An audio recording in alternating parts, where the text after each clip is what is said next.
Seja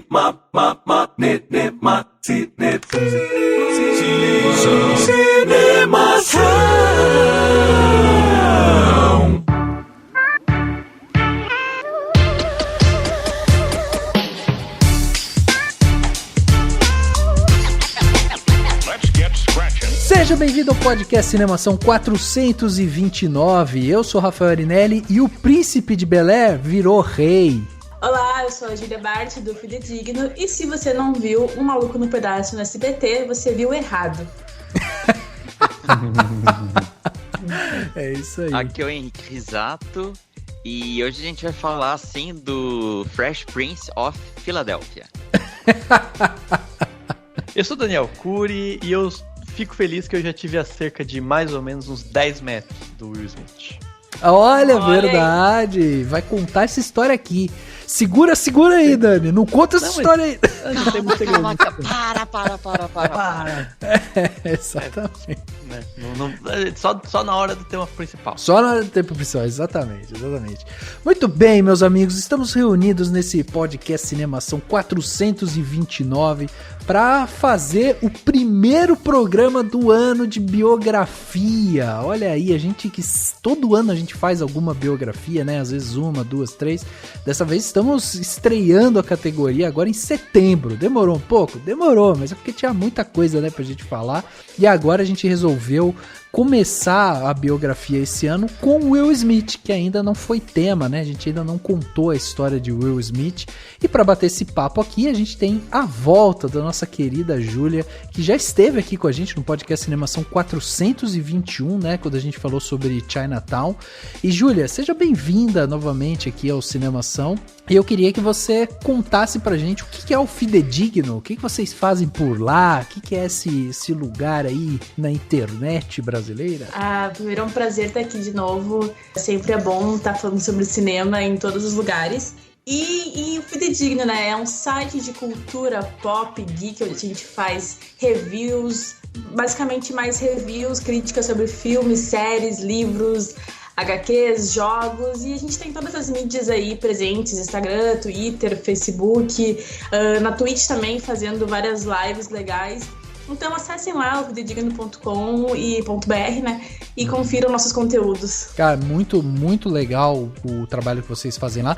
Inclusive, já vou deixar aqui uma dica, porque uma das coisas que eu adorei que vocês colocaram lá recentemente foi os lançamentos de setembro da MUBI, que é uma coisa que poucas pessoas falam, né? Não, sim, a MUBI que tá cada vez mais forte também aqui no Brasil e trazendo vários filmes independentes, né, o que é essencial também. Sim, nossa, sensacional. Muito bom. E temos aqui também o nosso querido Henrique Risato, host do Geração M, podcast irmão aqui do Cinemação. Henriquinho, seja bem-vindo novamente aqui, né, ao Cinemação. A casa já é sua, você já sabe como é que tudo funciona, mas queria que você contasse pra gente como é que tá o Geração M, sobre o que vocês têm falado lá, como é que tá a casa, já acabou a mudança, já tá tudo no lugar, como é que tá? Valeu, Rafa. Obrigado pra você e pelo Dani, mais uma vez convidando aí. Bom, o Geração M tá indo muito bem. O Manezeira tem participado bastante aí, eu acho que desde que o Xaxim teve que se ausentar, ele tem dado uma grande força aí nas gravações. E a gente tá tentando variar bastante os temas, bem diferente do que a gente faz aqui no Cinemação, que é bem focado em cinema. Lá a gente tá tentando falar de quadrinhos, músicas, séries e também cinema, né?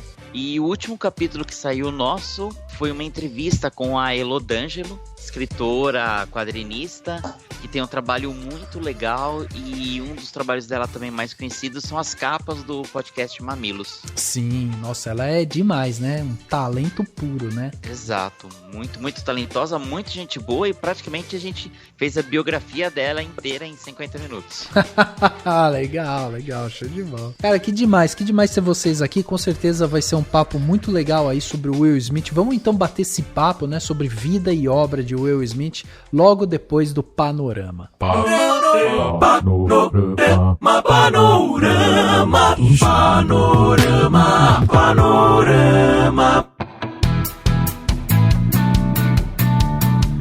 Hoje é um daqueles dias que a gente precisa do comentário de vocês. Por quê? Porque hoje, especificamente, né, a gente tá voltando aqui com podcasts de biografia, que não é uma coisa que a gente faz com muita frequência, né? A gente guarda biografias para fazer em determinados momentos mais especiais, assim e tal.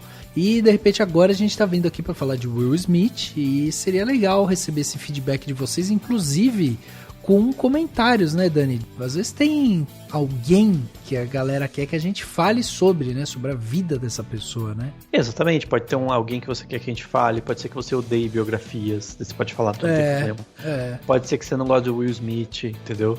Pode ser que, sei lá, pode ser qualquer coisa. Então, fale o que você acha, se você gosta do tipo de biografia que a gente passa, né? Que não é tão calculadinho e tal, e enfim, diga aí e a gente vai criando as nossas pautas a gente sempre leva em consideração as dicas das pessoas, que todo mundo fala. Inclusive, essa é a oportunidade que você tem de mandar seu recado pro Will Smith, porque vai que a gente tenha contatos, vai que esse recado chega pra ele. Vai chegar de maneira energética, ele vai receber, então manda pra gente. A gente é um canal de conexão com o Will Smith. É isso mesmo. A gente tá mais próximo do Will Smith do que as pessoas imaginam, Dani. A gente tá a poucos passos dele. 6 graus de separação. Ó, boa piada, hein? Ai, muito bem. O podcast do Cinemação, né, esse podcast aqui que você está ouvindo agora, ele está disponível no nosso site, o cinemação.com, né? Para quem não sabe, a gente tem um portal lá cheio de notícias, artigos, críticas, dicas de filme e os outros podcasts, né, como Geração M, que tá lá dentro também, você pode ir lá ouvir.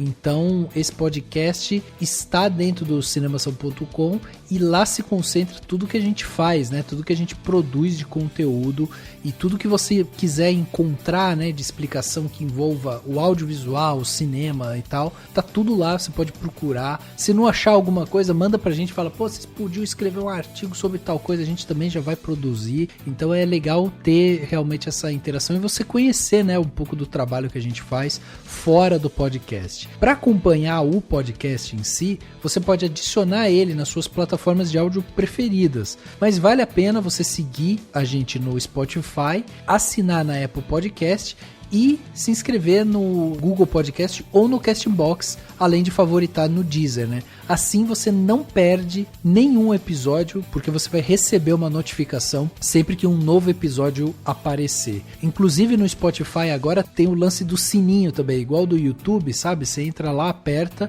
e ele te dá uma avisada assim com mais atenção, inclusive. Então você não perde mesmo os episódios que estão lá. Se você gosta desse episódio e você quer mandar o seu comentário pra gente, a gente tem o nosso e-mail, contato@cinemação.com, ou no post desse podcast você vai encontrar um espaço reservado para comentários. Então você entra lá, deixa seu feedback, porque aí a gente consegue saber exatamente se a gente está indo bem nos conteúdos, se a gente está fazendo um conteúdo de qualidade ou não, e é através do que vocês vão falar pra gente que a gente vai saber. Por fim, fica o convite para você apoiar o Cinemação como um todo, né? Para isso, você pode acessar o cinemação.com/contribua e lá você vai ver todas as plataformas de financiamento que a gente faz parte e você também vai poder acompanhar, né, quais são os próximos passos que a gente quer dar e para onde que a gente vai direcionar toda a verba que a gente receber. Então a gente já tem as nossas metas estabelecidas,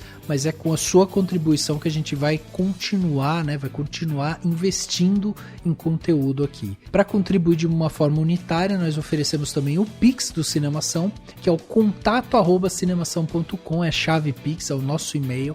Você coloca ele lá, vai aparecer meu nome e aí é só você fazer a transferência no valor que você julgar necessário. Vale ressaltar que toda contribuição é uma forma de incentivar a gente manter esse conteúdo ativo e sem precisar, né, de patrocínios e tal. Então a gente não tem amarra com ninguém, a gente pode falar aquilo que a gente quiser e isso é muito importante. Por isso que o patrocínio, né, de vocês, né, a contribuição de vocês é importante para a gente manter esse canal ativo. E se você gostou, considere sempre apoiar. Chegando aqui na sessão que as pessoas mandaram suas cartinhas, seus telegramas, a gente recebeu uma mensagem super legal do Handley Lobo também, que também já manda várias mensagens pra gente direto, pode continuar mandando, a gente adora. E ele falou sobre o 426, né, que a gente discutiu sobre o segundo semestre de 2021, né, cinema com vacina, interrogação. E ele comentou o seguinte: olá minha gente, bom, meu comentário hoje é sobre o episódio 426. Eu sinceramente não ia muito no cinema antes da pandemia, porém passei a ver mais filmes e me deu essa vontade de ir mais. Fui contabilizar os lançamentos até o final deste ano,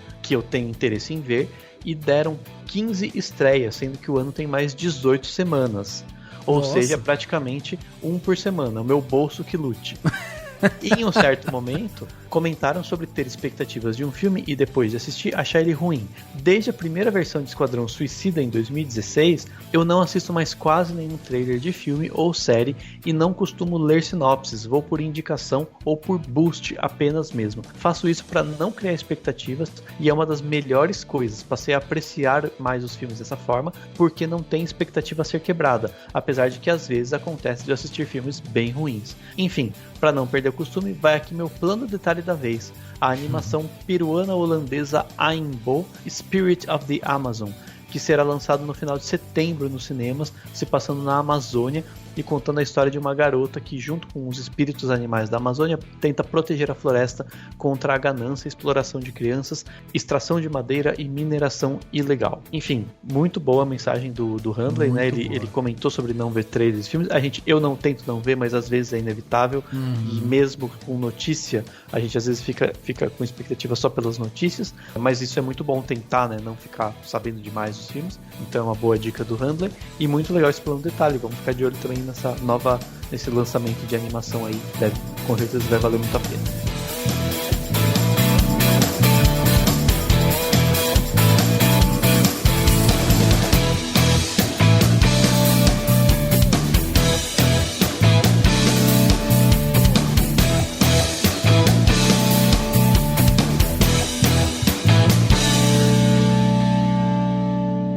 Well, this time I brought my DJ, Jazzy Jeff.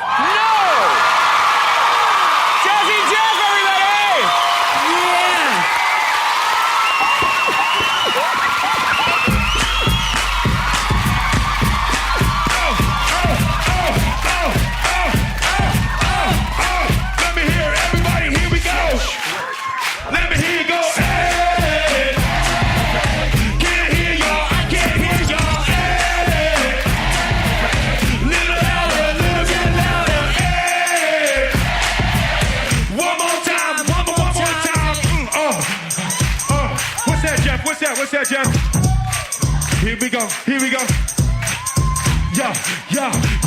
Now this is a story all about how my life got flipped upside down. And I'd like to take a minute, just sit right there, tell you how I became the prince of the town called Bel Air. Willard Coral Smith Jr., nascido no dia 25 de setembro de 1968, hoje com 52 anos, prestes a fazer 53, né? Vai fazer 53 agora no final do ano. Por isso que a gente fez, né?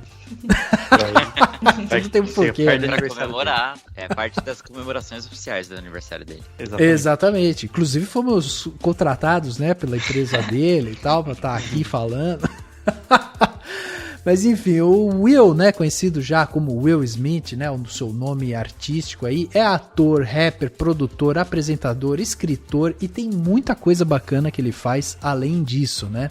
O Will, ele é o segundo filho de 4 do Willard Carroll Smith e da Caroline Bright. A sua irmã mais velha é a Pamela e os dois mais novos, né, é a Ellen e o Harry. Que são gêmeos. Ah, eles são gêmeos? Isso eu não sabia. Os mais novos. Ah, legal. Inclusive, a família dificilmente, né, circula foto da família e tal. Ele tem um lance muito de... Assim, a família é muito reservada, né? Isso é bem legal também. E hoje em dia, né, o ator, ele tem 3 filhos, né? Fruto aí de 2 casamentos. O primeiro casamento dele foi de 1992 a 1995, com a Shira Smith.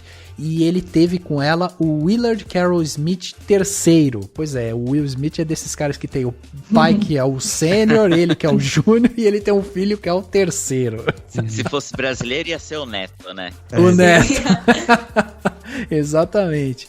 Mas depois, né, ele se separou da Shiri e ele acabou se casando, é casado até hoje com a Jada Pinkett, né, que é atriz também e tal. E eles são casados desde 97 e com ela ele teve o Jaden, que também é ator, rapper e tudo mais, e a Willow, né, que também tá aí nesse meio artístico. Quer dizer, a família toda envolta aí, né, pelo meio artístico, ou fazendo rap, ou atuando e tal, e tudo mais. Pra gente conhecer um pouco da história do Will, né, pra quem não sabe, a família do Will, ela era dona de uma pequena empresa de refrigeração, e isso deu condições, né, pro Willard e pra Caroline, para eles darem uma boa condição de estudo, né, pros filhos. Não à toa, o Will, ele estudou numa das melhores escolas que tinham no bairro dele, uma escola privada, católica, e lá, inclusive, ele ganhou o apelido de Prince, né, que seria o príncipe, porque ele era conhecido na escola, pelos amigos e tal, por ser esse cara que ele tem uma postura, né, galanteador, ele era, né, bem visto, muito educado, charmoso e tal,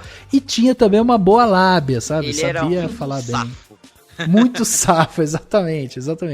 Eu imagino aquele cara que, sabe aquele que fala com todo mundo, que conversa com todo mundo, conversa com o professor e tal, né? Tem entrada, assim, em todas as tribos e tal. Então, esse era o Will, né? Jovem, adolescente e tal. Isso era muito legal também, porque ele era um bom aluno, né? Ele era um aluno que tinha boas notas e tal. Inclusive, a mãe dele, ela trabalhava no conselho escolar, né, da Filadélfia, e ela tinha um amigo que era oficial de admissão do MIT. E ela conversou com esse amigo e tal, e o amigo falou, pô, o Will tem umas notas boas, eu acho que eu consigo uma vaga pra ele no MIT. O MIT que na época, inclusive, estava buscando alunos negros, queria fazer um trabalho de inclusão e tudo mais. E aí ela chegou em casa e falou pro Will, pô, vamos tentar, o MIT, pô. O MIT, pra quem não sabe, é uma das faculdades aí e tal, uma das mais fortes, né, no mundo, principalmente na parte de exatas e tal. Enfim, e daí conversou com ele, e ele era bom, inclusive, em matemática, e aí ele falou, não, mãe, não é isso que eu quero, não. E as notas que ele tinha permitiriam que ele entrasse em muitas das grandes universidades, se ele quisesse, né? Porque nos Estados Unidos o sistema de entrada é diferente de tipo no Brasil, né? Que você presta vestibular e tal. Então ele já sabia que ele conseguiria, né? E uma coisa importante, apesar assim, importante só pra gente entender da história dele, é que ele estudou numa escola católica, mas ele era batista, né? Ele e a família dele são da igreja batista. Ah, interessante. Que não, tudo bem, mas assim, é só pra... Enfim, curiosidade. E tem esse lance também, né, nos Estados Unidos, que, tudo bem, ele tava numa escola privada, mas tem esse lance ainda de, se você quer entrar numa escola pública, você tem que estar num bairro bom, né, existe assim os lugares certos ali, então você não pode, tipo, estudar, você tá morando em um lugar e você quer estudar num lugar lá longe e tal, aí você passa por toda uma parte de aprovação, né, é mais complicado.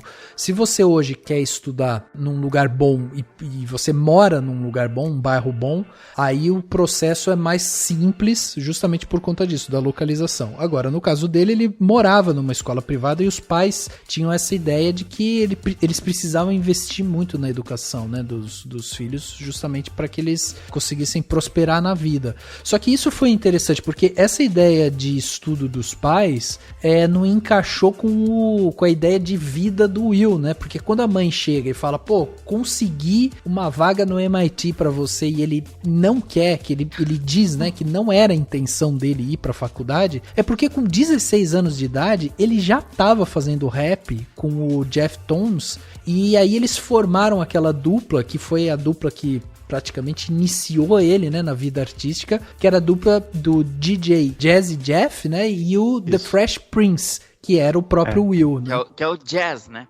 Que é o Jazz, dele também na série. Exatamente.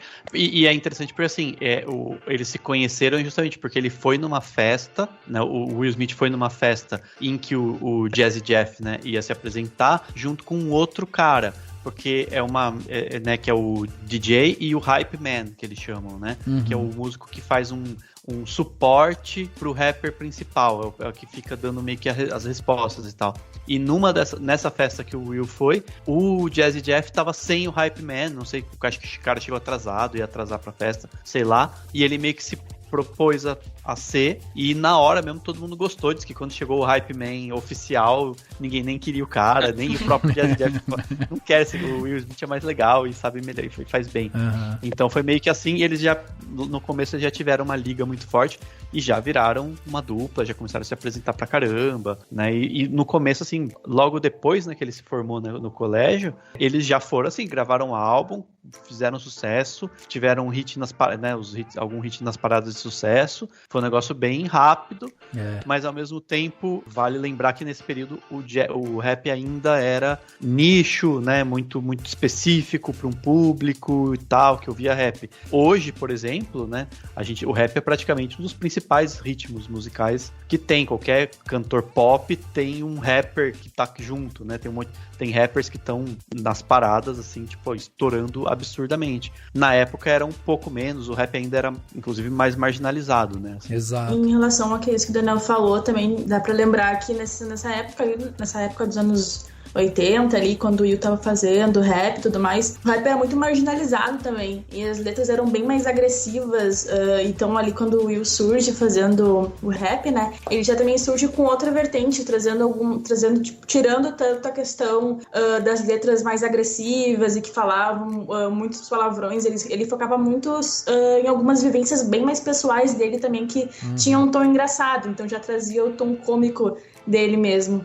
Isso é muito interessante, Júlia, que você trouxe, porque uma das coisas que eu vi, inclusive em entrevista dele também, é que ele fala justamente essa questão, né, de que ele foi reduzindo, enquanto eles escreviam o hip hop ali e tal, ele foi diminuindo, inclusive, a quantidade de palavrão que tinha nas músicas, porque ele queria que fosse uma música muito acessível, e a música falava muito da dificuldade do jovem, né, no dia a dia e tal. Depois isso até se assemelha muito, eu achei engraçado isso, porque esse lance, né, da vida dele e tal, se assemelha muito ao próprio Fresh Prince, né, porque é isso, é a história de um garoto e tal, e as músicas que eles faziam era meio que do cotidiano deles. E uma das coisas que eu acho interessante é que, assim, ele tinha 16 anos, conheceu o jazz, né, tava fazendo essa dupla e tal. E, cara, em 87, quer dizer, 3 anos depois que ele conhece o jazz, eles lançam o primeiro disco deles e tal. E depois, em 89, quer dizer, 2 anos depois, ele tava com uma carreira aí de 5 anos só, né? Super rápida.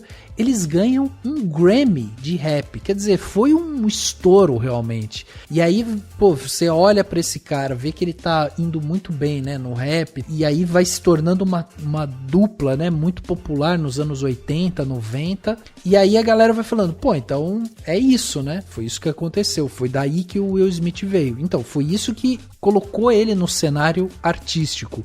Só que a gente tem que lembrar que a gente tá falando de um cara que tinha 19, 20 anos nessa época, entendeu? E aí é um cara que ganhou Grammy, que tá ganhando dinheiro e tal. Então, o Will Smith, como um bom adolescente, né, gastou muito dinheiro com carro, com festa, né, com casas e, enfim, foi gastando todo o dinheiro dele ali. Mas é muito louco, porque ele gastou com coisa, tipo assim, ele comprava coisa da Gucci, coisa de marca, comprou carrão e tal, mas ele não, assim, claro que não necessariamente todo mundo faz isso, mas tem muita gente jovem que, dessa idade, que ganha muita grana, que acaba consumindo drogas e enchendo a cara, né?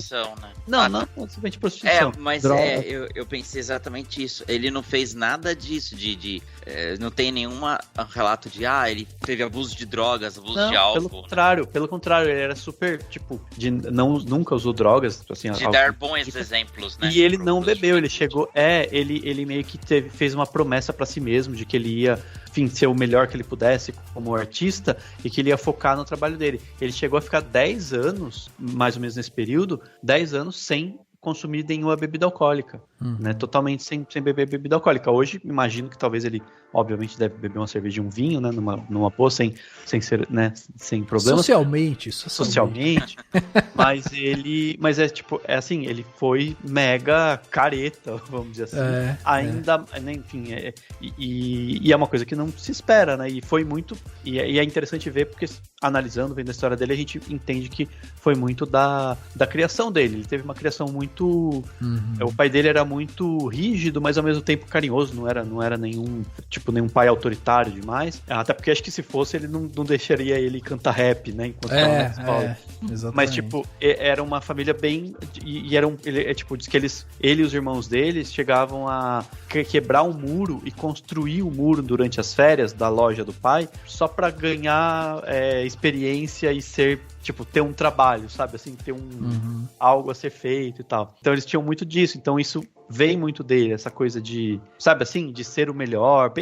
Até um discurso bem americanão, né? Vou ser bem o melhor, meio coach, assim, né? Tipo, vou lutar todos os dias e ser a melhor pessoa possível. Mas foi o que guiou ele pra isso, né? Pra não descambar quando ele ganhou essa grana. Mas claro que ele aproveitou, porque, né, moleque tem mais que aproveitar mesmo.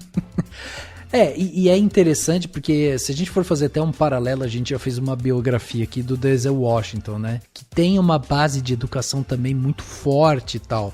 É importante a gente também fazer esse recorte, né? Porque a gente tá falando de um adolescente nos 80, 90, um adolescente negro, né? Também, então, quer dizer, existia uma pressão muito forte em cima dessa comunidade, nesses anos e tal, né? Então, assim, era um espaço onde a gente realmente poderia ouvir falar, como no caso do Denzel Washington, né? E são pessoas que elas ficam meio que alheias, né, a esses, vamos dizer, essas polêmicas. E no caso do Will Smith, o que aconteceu foi que, conforme ele foi ganhando o sucesso e foi gastando seu dinheiro com isso e tal, chegou um momento que ele se viu totalmente endividado, né? O cara não tinha dinheiro nenhum. E era basicamente pra Receita Federal, né? Tipo, ele não pagou, imposto, ele sonegou imposto. Sem perceber, sem planejar, né? Não é que ele falou, vou sonegar, mas ele não pagou. Inclusive, tem uma frase dele muito boa numa entrevista dele, que ele falou que um dia ele recebeu uma carta, o governo falando assim, você está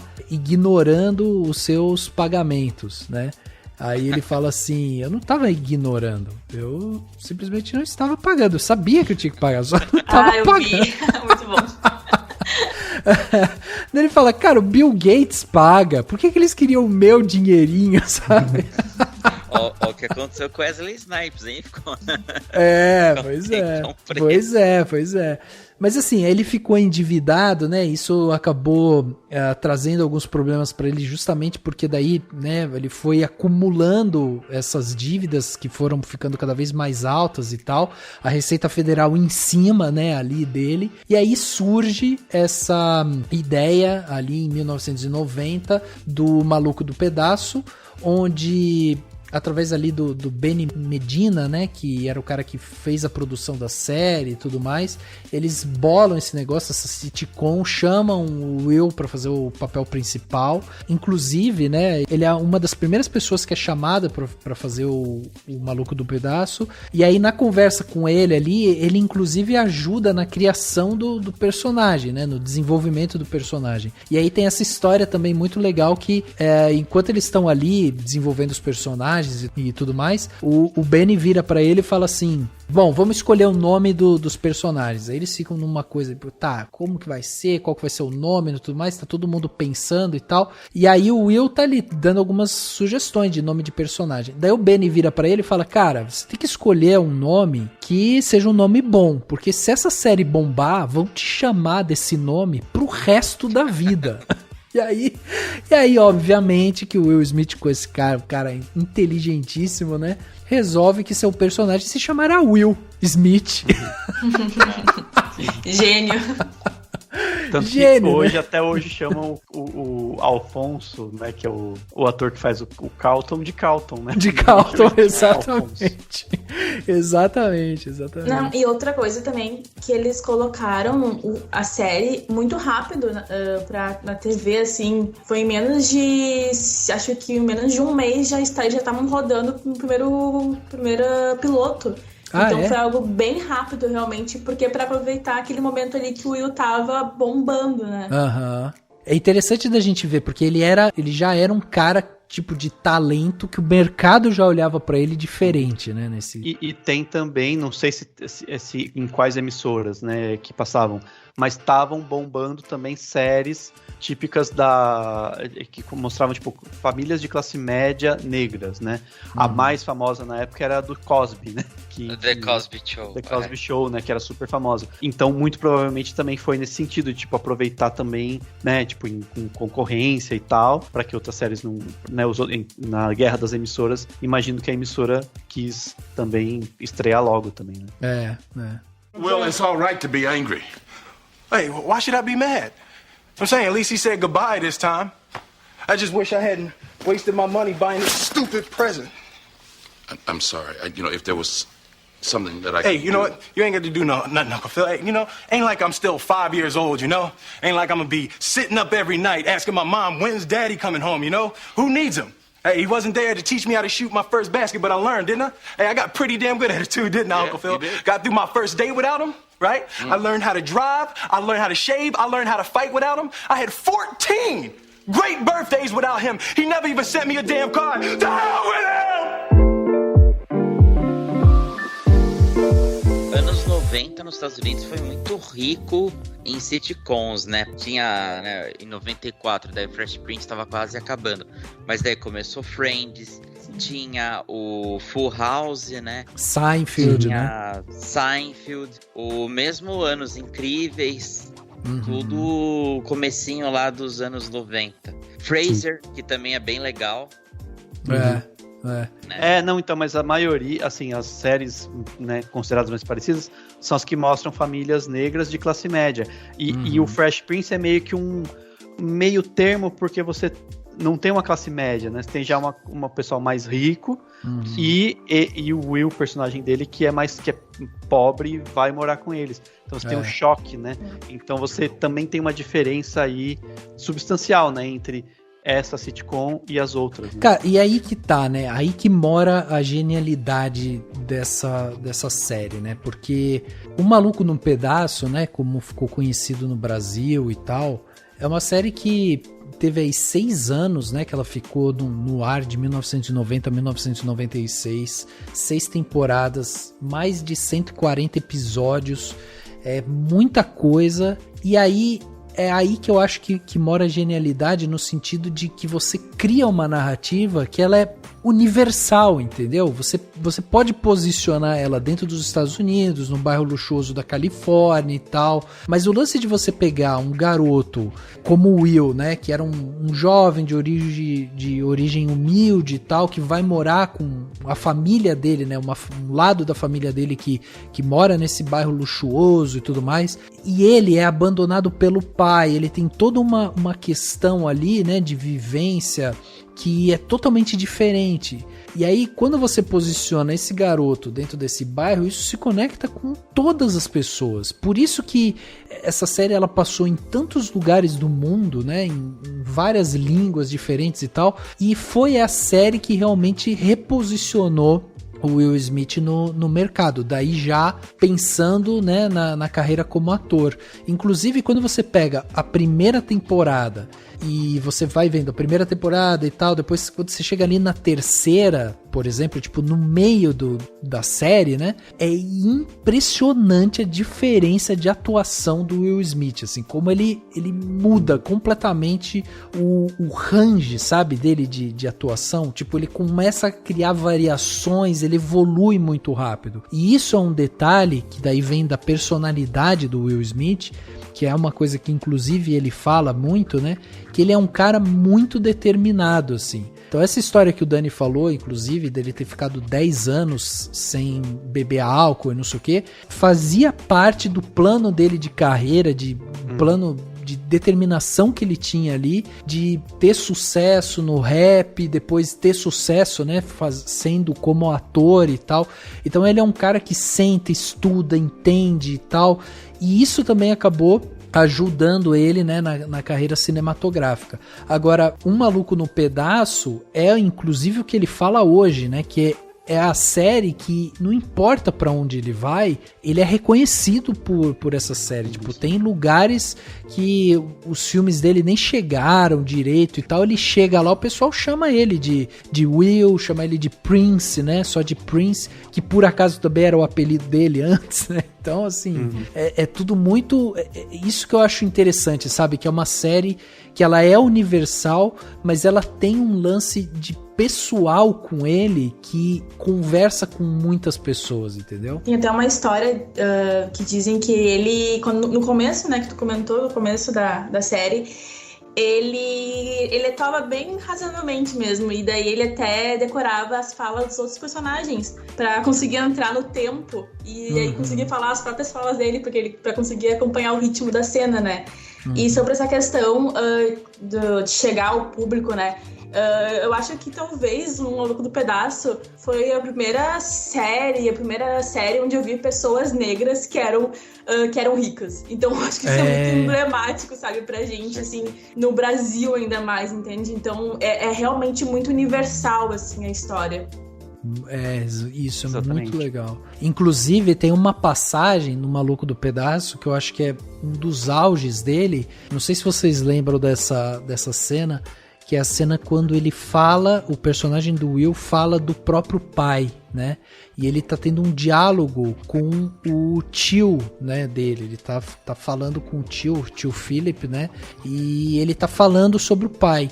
E aí ele começa a falar, e vai falando assim, pô, ele não esteve comigo, eu não preciso dele pra nada, ele não tava lá nos meus primeiros 14 aniversários, ele não tava lá e eu aprendi a andar de bicicleta, ele não tava lá e eu aprendi a andar de carro, eu entrei na escola, ele não tava lá e isso e aquilo. E ele vai falando e vai se emocionando, né? Porque ele tá querendo mostrar uma força em relação a, eu não tinha meu pai por perto, e eu conseguia me virar, e eu vou me virar, mesmo meu pai não estando por perto. E o tio Philip fica ali consolando ele vai se emocionando, ele tá puto da vida, porque, né, ele quer falar do pai e tal, e é um mar de emoção aquilo ali, porque enquanto ele fala, emocionado do pai, querendo mostrar que ele é forte, que ele não precisou do pai pra nada e tal, chega um momento que ele começa a desabar e o tio Philip é essa figura paterna dele, né? E aí é quando ele desaba mesmo e cai nos colos do tio Philip, né? Chama o tio Philip de tio Phil, por favor. Tio Phil. mas o James Avery, né, que é o ator que faz o tio Phil, ele era tipo, ele exigia muito do Will, né? Porque até o próprio Will Smith conta que ele era o único perdido na série. Tipo, ele era um, né, rapper que tava começando a atuar. E todo mundo era ator de teatro, né? Tipo, todo mundo na série toda era tipo, tinha experiência pra caramba, né? Uma boa experiência em palco de teatro, que é outra coisa, tem toda uma, né, uma dinâmica que facilita. E diz que o James Avery exigia dele, cobrava, sabe? Falava, não, você tem que melhorar aqui e tal, ele meio que pontuava. E uma coisa que ele conta, que o Will Smith conta, é que ele, quando, nessa cena, ele tava quase que projetando, ele falou assim, é como se ele falou, o personagem estava falando do pai, mas ele estava um pouco como se ele estivesse, de certa forma, falando do James Avery, entendeu?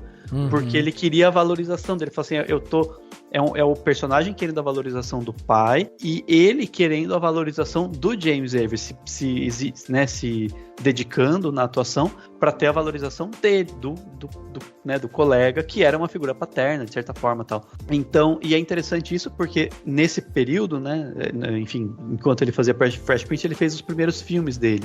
E o primeiro filme que ele fez, praticamente o primeiro, pelo menos como personagem principal, é um filme que chama 6 Graus de Separação. E no 6 Graus de Separação, ele usou o método chamado Method, né? O Method Acting, lá, que é aquele método que o ator mergulha no personagem e fica meio que não sai nunca do personagem, aquelas loucuras. E ele contou em algumas entrevistas que ele ficou doido, assim, ele não se deu bem com o método.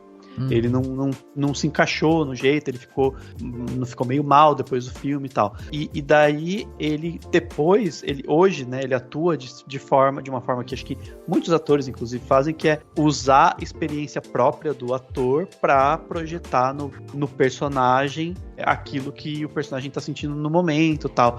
Sim. E é interessante ele falar isso porque, querendo ou não, é o que ele tava fazendo nessa cena. Entendeu? Do Maluco no Pedaço. Então, nessa cena do Maluco no Pedaço, ele já estava fazendo o que ele vai repetir ao longo de toda a carreira dele. E aí a gente pode depois comentar, tipo assim, ele acabou fazendo muita comédia e coisas que é meio que a mesma persona do Will Smith, mas quando ele faz filmes mais dramáticos, ele vai para esse lado disso, assim, sabe? Ele basicamente explora a emoção de uma certa forma, entre aspas, né? Repetir o que ele já sentiu como pessoa, entendeu? E que é o que faz, assim, daí vocês deem a opinião de vocês, mas eu acho que é o que faz ele ser um ator que é muito carismático, ele tem um range, assim, de atuações, de tipos de filmes que ele faz, mas ao mesmo tempo não é o que é valorizado em Hollywood quando você fala de atuação, né? Os grandes atores, eles são mais conectados com o método, né? Com essa coisa de fazer personagem. Então ele não se encaixou nesse perfil e ele sempre foi um cara que estava sempre pensando numa parte bem comercial, né? Logo no Fresh Prince, quando ele começa a fazer os filmes, ele se prometeu que ele ia fazer os filmes que mais bombassem, filmes que fizessem sucesso, que ele ia ser um grande astro, ele queria ser um grande astro. E tem uma nuance, né, entre ser um grande astro e ser um ator extremamente complexo. Eu acho que ele, e não é problema nenhum ele não ser, mas ele não é um ator extremamente complexo no sentido de fazer coisas, sei lá, completamente malucas, mudar né, totalmente. Não, ele tirando um ou outro trabalho em que ele se destaca por uma atuação dessas que são mais valorizadas pela academia, pelos críticos, no resto ele tá sempre naquela persona, que é o que cabe muito bem, porque ele escolhe muito bem os projetos dele, né? Você falou essa questão de que ele queria ser um grande astro, só fazer filmes muito bons. Tem a história de que ele recusou o papel de Neo no Matrix, porque ele quis fazer As Loucas Aventuras que é de James West, se eu não me engano.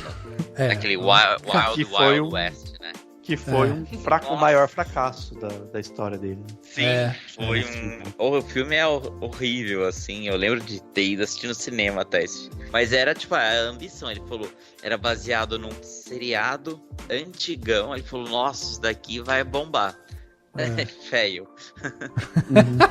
Aí ele escolheu mal. Mas o Neo do Matrix, ele fala que tem também uma questão de maturidade, que ele não entendeu tanto, não sacou, né, o projeto do Matrix, né? Eu não entendo até hoje, já assisti umas 5, 6 vezes. Não podemos julgá-lo. Você sabe qual que foi outro que ele negou? Só pra completar. Um outro que ele negou, mas daí ele negou meio que consciente, já até por pedido da Willow, ele contou que a própria filha dele já estava mais velha e tal. Ela me pediu pra ele não fazer, foi o Django. Né? O papel do Django seria, ele né, acho que cogitou fazer e tal, mas eles têm enfim, a Willow comentou que ia tocar em pontos que não iam ser agradáveis, né, e tal, porque, e foi numa conversa que eu vi até que ele teve, que ele comenta como que ele é um ator negro que em nenhum momento fez o famoso papel, né, da pessoa escravizada, de um filme de época e tal. E ele fala que ele sempre quis fazer filmes, imagem positiva, trazer coisas positivas, mas ele fala do Django como uma coisa que ele quase foi fazer, e a Willow comentou que ia para um ponto que não ia ser legal para eles e tal, e ele desistiu. Então, nesse caso, nem foi que ele desistiu porque ele não entendeu, óbvio que ele, né, enfim, você vai fazer um filme com o Tarantino é sempre uma grande oportunidade, mas ele optou por não fazer, e que não deixa de ser um caminho muito interessante, de optar, fazer essas escolhas, apesar de ter um projeto futuro que parece que ele vai fazer algo de época e tal. Não, seria muito legal ver ele sendo dirigido pelo Tarantino, por qualquer novo projeto que possa aparecer, né? Sim. Só voltando ali na questão que o Daniel tava falando, né, sobre a atuação do Will, eu acho muito... Eu tava tentando pensar, assim, sobre o que definiria o tipo de atuação dele. Eu não consigo imaginar alguma coisa, uma palavra certa, porque eu acho que ele é um ator muito seguro. Ele consegue pegar papéis em que ele se sente muito seguro e confortável no papel. E eu acho que isso passa muito para as pessoas que estão assistindo, porque eu vi até alguns filmes e eu pensava assim, nossa, mas esse filme... Eu vi tanto comédia quanto drama, e eu ficava pensando, nossa, mas esse filme ele tá tão bom e tá tão seguro, ele consegue fazer tanto o drama e a comédia de uma forma que te passa a verdade. E aí eu acho que talvez até essa questão do método, né, que ele não conseguiu fazer, seja por isso, porque não passava uma verdade tanto para ele quanto pro espectador. Talvez ele trazer as vivências dele seja um pouco mais real, né?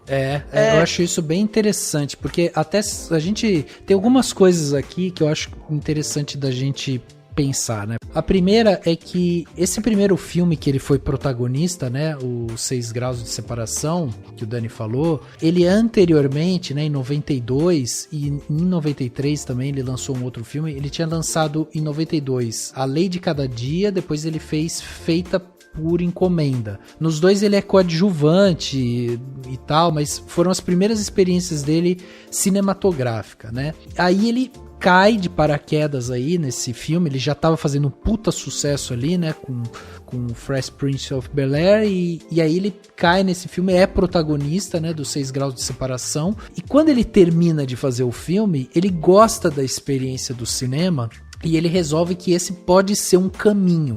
E aí o que ele faz? Ele dá 2 passos para trás e fala assim, já tive 2 experiências antes como não protagonista, agora eu fui protagonista, deixa eu tentar entender aqui onde que tá o lugar, quais são os tipos de filme que podem me levar a um lugar diferente, onde eu possa ter dinheiro.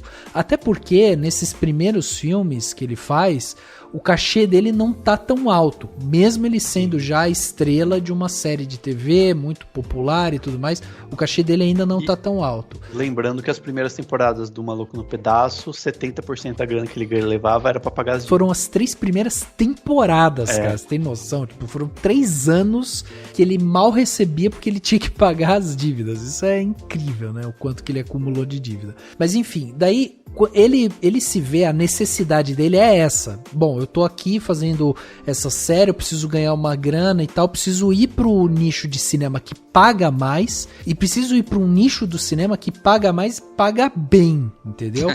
E aí ele entende como os filmes de ação / comédia ali e tal, como lugar que é onde vai pagar bem. E aí ele lança os 6 Graus de Separação em 93, ele vai lançar Bad Boys em 95, 2 anos depois. Então ele fica um período realmente dedicado à série e a estudar o lugar dele dentro do cinema, o que ele quer fazer. Isso é muito interessante da personalidade dele. E aí entra um outro ponto aqui, que o Dani estava falando sobre o Django, e esse lance dele, né, com o ativismo e tudo mais, né, negro, que muita gente reclama, né, do posicionamento dele, é interessante da gente ver que isso é uma coisa que meio que permeia a vida do Will Smith, porque quando ele tava no rap, tava fazendo sucesso no rap, tinha um pessoal, alguns artistas, alguns rappers que reclamavam dele e do jazz, porque as músicas eram músicas que falavam muito do cotidiano e não tinha aquele punch, sabe? De ativismo e tal. E aí o Will, na época, já falava sobre isso. Ele falava, cara, não, assim, já tem gente fazendo isso. Eu quero tentar trazer o outro ponto de vista. Eu quero tentar trazer uma mensagem mais positiva, uma coisa mais alegre, uma veia cômica e tal. Então ele queria, né, movimentar o lado dele, um lado diferente.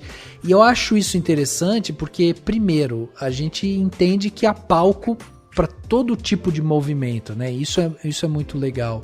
E eu assisti recentemente um documentário, né, que tá na Netflix, uma série documental, que é a luta pela América, né?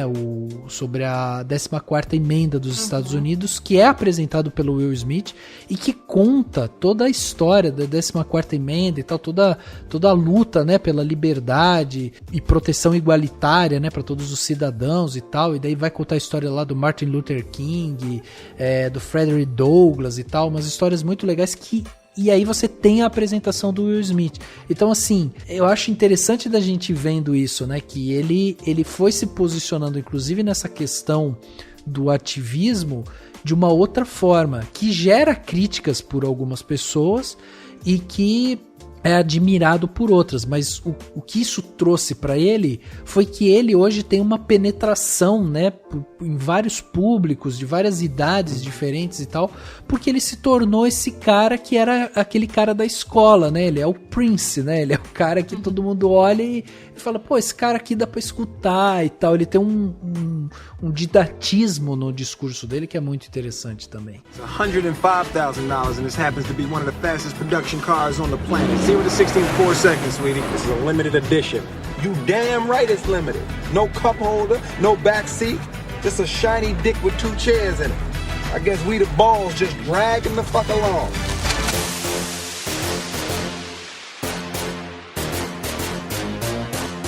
Você falando dessa questão da luta, é interessante que, assim, no começo, enquanto ele entra em um filme super bom do ponto de vista comercial, né, tipo, ele faz MIB, Independence Day, rentável, né? Filmes super rentáveis, ele vai e vem com, tipo, tem O Inimigo do Estado, que é um baita filme, que é do Tony Scott.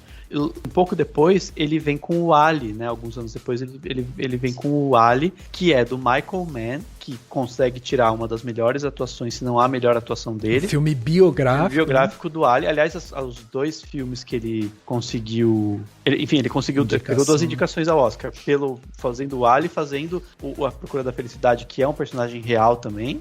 E ele quase conseguiu recentemente com aquele Concussion, né? Que também é um personagem, uma pessoa real e tal. Mas no Ali ele faz uma atuação muito absurda, porque ele tá com puta de um diretor, o filme é sensacional, assim. E aí, com certeza, isso ajudou ele. Já, óbvio que ele já sabia, já era um dos grandes ídolos dele, do pai dele, inclusive. Mas, com certeza, ajudou muito nessa formação das questões da luta, né? Porque o Muhammad Ali era um baita de uma pessoa super... um líder mesmo, né? Ele foi mais do que um atleta, ele foi um líder. Não, só um comentário, porque essa questão do Will, ele não a questão dele não falar, né, sobre o ativismo negro, mas ele tem um ativismo mais velado, a gente pode falar assim, né? É muito essa questão de que as pessoas sempre esperam que as pessoas negras escancarem as suas violências, né? E às vezes não é isso, às vezes tu quer fazer um negócio que tu não precisa estar escancarando, mas tu tá fazendo, sabe? E eu acho que o Will é muito disso, assim, ele não precisou nunca escancarar, ele nunca quis também, porque é uma exposição muito grande quando a pessoa faz isso. Então, mas não quer dizer que ele não seja um ativista, né? Então, assim, a gente tem também que olhar por esse lado. E como vocês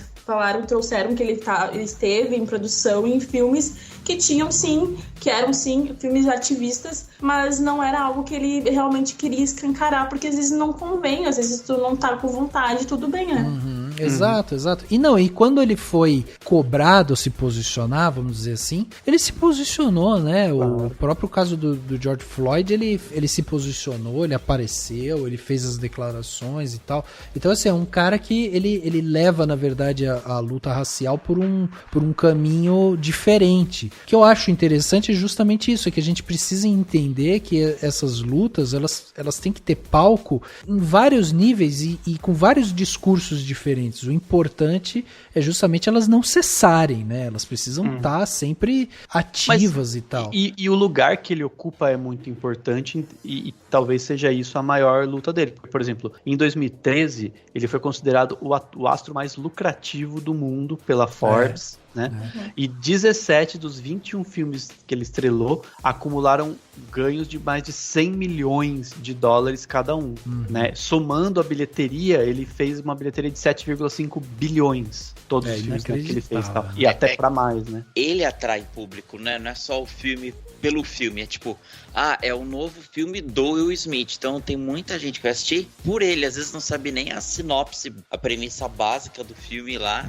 Mas, não, tem o Will Smith, eu quero ver. Então isso também é muito legal do carinho que o público tem e de como ele realmente atrai público, atrai pessoas ao redor, né? Sim. E aí é o jogo, né? Tipo, é o famoso ganha-ganha, tipo, a famosa aquela regra da bolacha, né? Ele quer projetos bons e grandes e que sejam rentáveis, e os produtores querem ele nos filmes rentáveis, né? Tipo, todo mundo sai ganhando, tal, e é óbvio daí que ele começou a ganhar cada vez mais e tal. Eu acho que hoje ele tá num outro patamar, né, que a gente pode pensar, mas esses anos 2000 e 2010, né, tipo, sei lá, 10, 20 anos atrás, ele era um absurdo em termos de bilheteria, de né, levar público pro cinema. Né? Não, e só para exemplificar esse lance do salto dele, né, em termos de grana mesmo, né, o que ele fez. Quando ele faz a estreia dele como protagonista lá em 6 Graus de Separação, ele fica esse período, daí ele estrela Bad Boys, aí já é 95, quer dizer, 2 anos depois desse filme que ele tinha feito, e em 95 é o penúltimo ano de Um Maluco de um Pedaço, né? Então, assim, ele já tá assim, a galera já tá vendo ele muito e tal. Só que ele estrela Bad Boys justamente já com esse pensamento, quer dizer, é esse nicho aqui que eu quero abocanhar, é aqui que eu quero estar, e aí ele vai começar a desenvolver. Daí veja, em 95 ele lança Bad Boys com um orçamento de 19 milhões de dólares e o filme tem de receita 141 milhões de dólares. É um filme já para casa dos 100 milhões de dólares. Aí no ano seguinte, em 96, ele vai para Independence Day. E ele era um dos grandes astros do filme. Independence Day foi um marco, né, na história do cinema, por conta da narrativa, mas também tinha esse lance de, né, tinha muito ator famoso ali, tipo o Jeff Goldblum, o Bill Pullman, né, tinha muita gente ali boa. E o Will Smith lá. Independence Day, aí catapulta de vez ele pro estrelato dentro de Hollywood, porque daí é um filme que tem um orçamento de 75 milhões de dólares, só que o filme arrecada 817 milhões de dólares. Tipo, foi um dos filmes, até pouco tempo atrás, era o filme mais rentável que o Will Smith tinha feito. Depois foi passado, né? Acabou sendo passado pelo Aladdin. Depois ele vai em 97, no outro ano, daí ele faz Homens de Preto. E aí, de novo, ele é protagonista e tal, e é outro filme que gasta 90 milhões pra fazer e arrecada 589 milhões. Quer dizer, o cara fez, se você pegar só pelos números, ele faz um primeiro filme onde ele é realmente protagonista, onde ele se colocou dentro do nicho, que é Bad Boys, que arrecada 110 milhões, para um filme que arrecada 800, depois um outro filme que arrecada 500 milhões. Então, assim, o posicionamento dele, para não dizer que foi brilhante, foi no mínimo estrategicamente certo, entendeu? Então, tipo, é impressionante como ele consegue se posicionar no mercado, e aí realmente ele ganha nome dentro de Hollywood, e aí é como o Dani falou, né, porque ele vai fazendo esses filmes, e se você for pegar o histórico dele, sai filme em 93, 95, 96, 97, 98, 99, 2000, 2001, aí ele vira uma máquina de fazer filme, né, ele vai saindo fazendo um monte de coisa, e com os mais diversos assuntos, os mais diversos diretores e tal, até finalmente a gente chegar justamente em Ali, que é 2001, que talvez tenha sido isso, né, um dos filmes que marcou ali como ele sendo esse grande ator, né, um ator que consegue realmente levar os personagens para um outro patamar, porque em Ali realmente a atuação dele como o Cassius Clay, né, o Muhammad Ali, é impressionante, assim, inclusive porque o Ali tinha os trejeitos, né, o jeito de falar, um jeito de se movimentar e tal,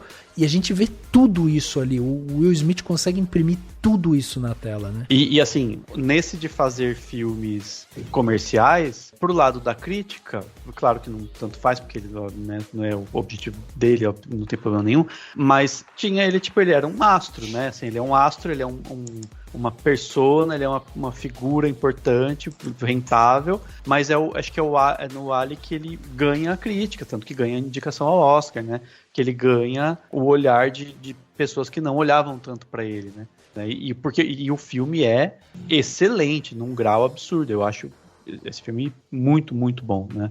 Em todos os níveis e tal. Eu acho que ele tem esse shift, mas óbvio que ele continua na pegada dos filmes comerciais, que é a pegada dele. Ele só encontrou um filme que combinou as duas coisas, né?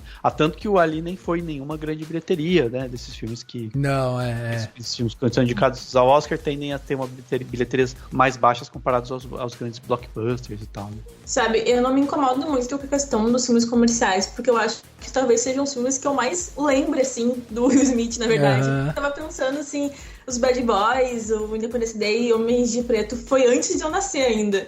Então, assim, eram filmes são filmes realmente, assim, que eu assisti depois, e são os filmes que eu considero que são o Will Smith, assim. Óbvio que depois também já vi ali e vi os outros mais densos que ele fez, né?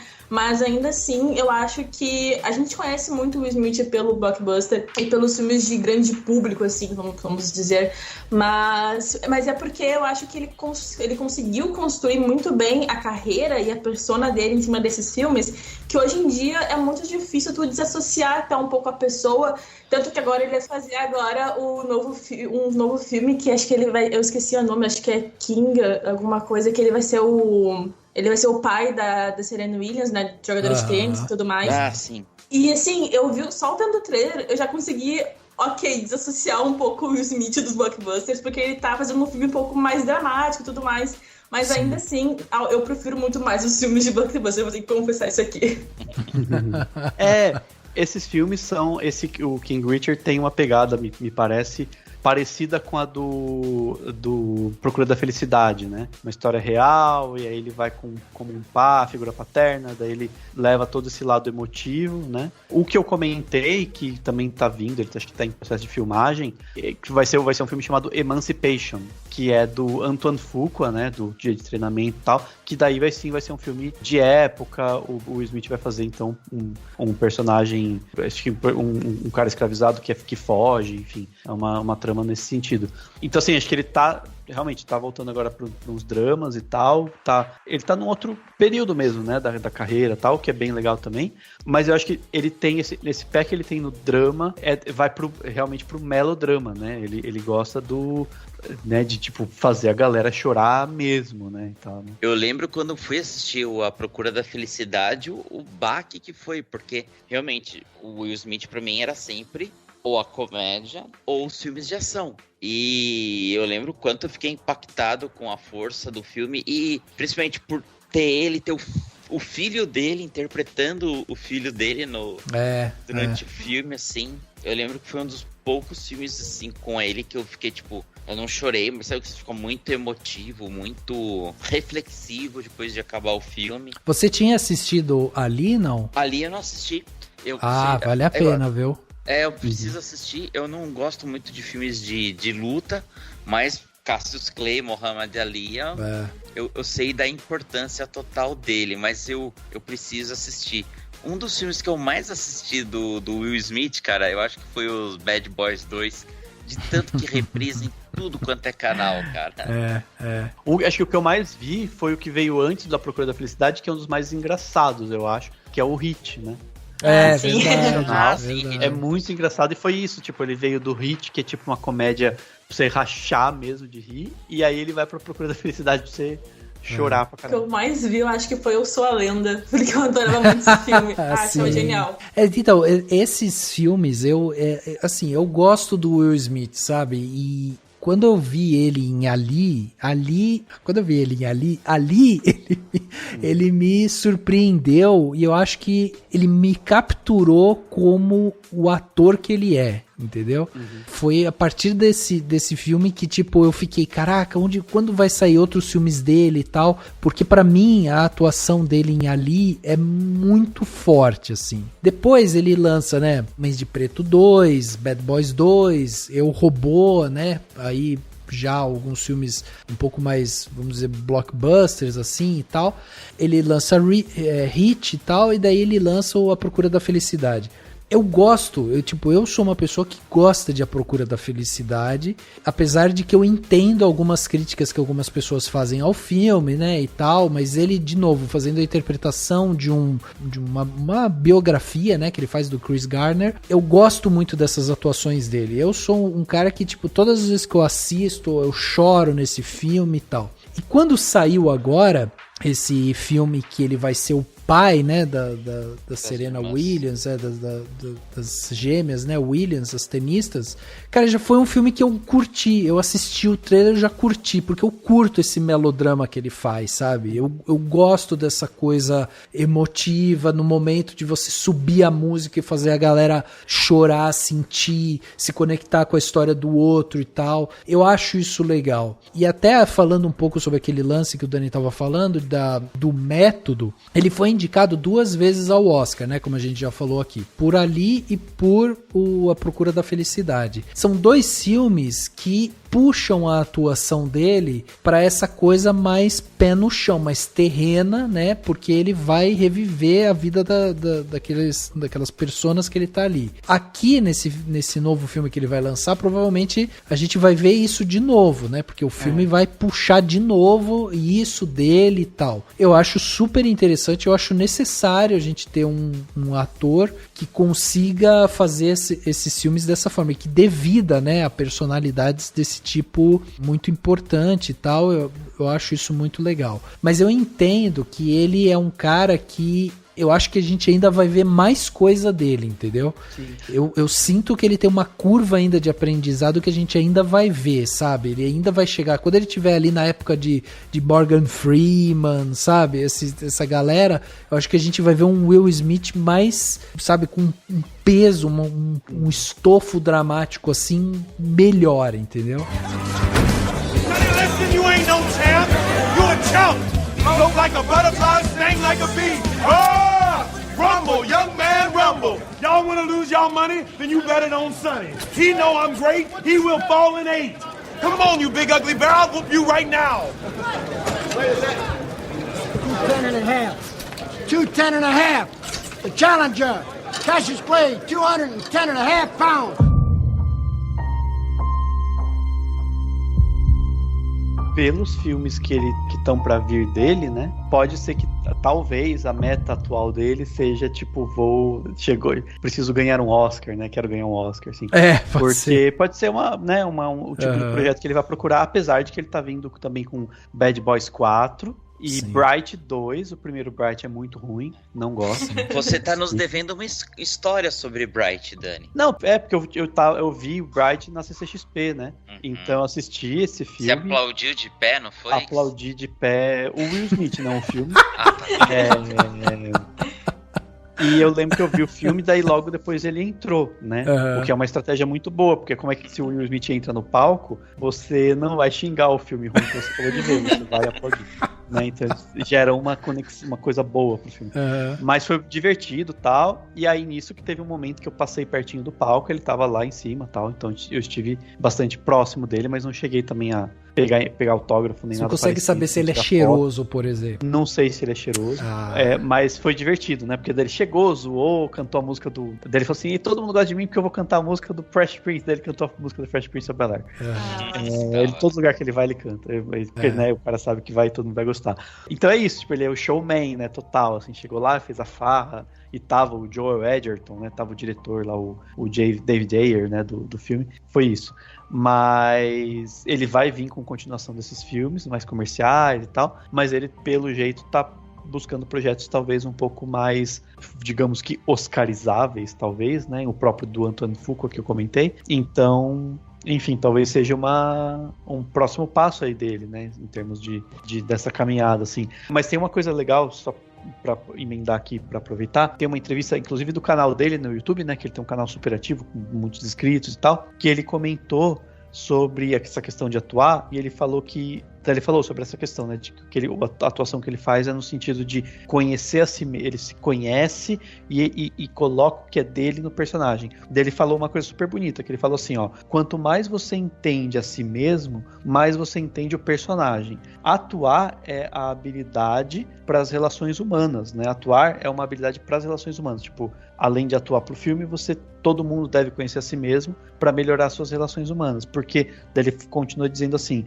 quanto mais você entende a própria dor, mais você entende a dor do outro, ou seja, a dor do personagem ou a dor da outra pessoa com quem você está convivendo, das pessoas no mundo e tal. Então é legal isso que ele fala, porque tem tudo a ver com a forma como ele busca atuar e a forma como ele enxerga a atuação, né? Sim. No sentido dele se entender. E tem um pouco a ver com esses filmes mais melodramáticos. Eu até usei a palavra coach no começo aqui do podcast. E tem muitos vídeos no canal dele no YouTube que ele fica falando sobre conquistar os seus sonhos e tal. Então ele tem esse lado, né, entre aspas, do autoajuda, de incentivar as pessoas, de tentar usar as palavras, né, para as pessoas ficarem edificadas e tal. E eu acho que isso combina com esses personagens mais melodramáticos, porque sempre vão evocar esse sentimento de, né, lutar pelos seus sonhos e buscar as coisas e vencer as dificuldades, e que é uma base que a gente vê da vida dele. Tipo, ele foi meio que educado com esse tipo de sentimento e de, sei lá, estar no mundo, né, de essa coisa do eu vou fazer de tudo pra conquistar o meu espaço, pra vencer, pra ser melhor de tudo e tal, que, enfim, é discutível, tem seus lados que dá pra questionar e dá pra mas é muito dele isso, né? É muito essa característica que passa pela atuação, pelas escolhas e pelo que ele é. Tanto que ele tem uma carreira super bem administrada nesse sentido, né? Porque a gente não ouve uma vírgula de grosseria dele, de escândalo, né? Escândalo, nada assim, é tudo muito bem coordenado, muito bem pensado. Teve uma vez que ele deu um tapa num repórter, mas o cara foi muito babaca, porque ele foi querer dar um beijo nele. Ah, tá. Ele dá um beijo no Will Smith, o repórter foi querer dar um beijo. Daí ele meio que, tipo, sabe quando encontra, o cara quase deu um beijo na boca do Will Smith, assim. Daí ele fala, o que você tá fazendo, cara? Sai daqui. Daí ele vai embora, fica puto, assim. Aí depois ele faz piada. Eu não sei se vocês lembram, mas teve uma especulação, né, forte, que ele tinha tido um caso com a Margot Robbie, quando eles fizeram aquele filme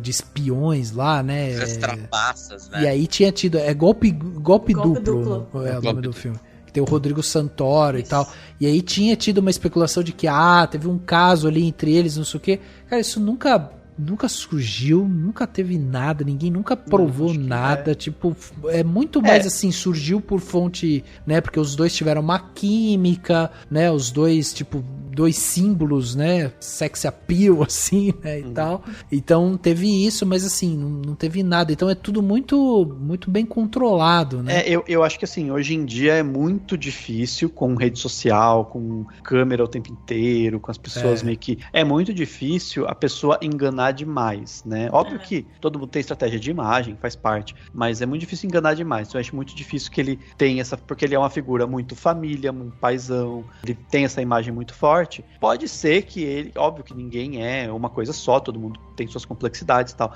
mas eu acho muito difícil que ele tenha essa imagem tão forte, tão estabilizada e seja um completo idiota, filho da puta.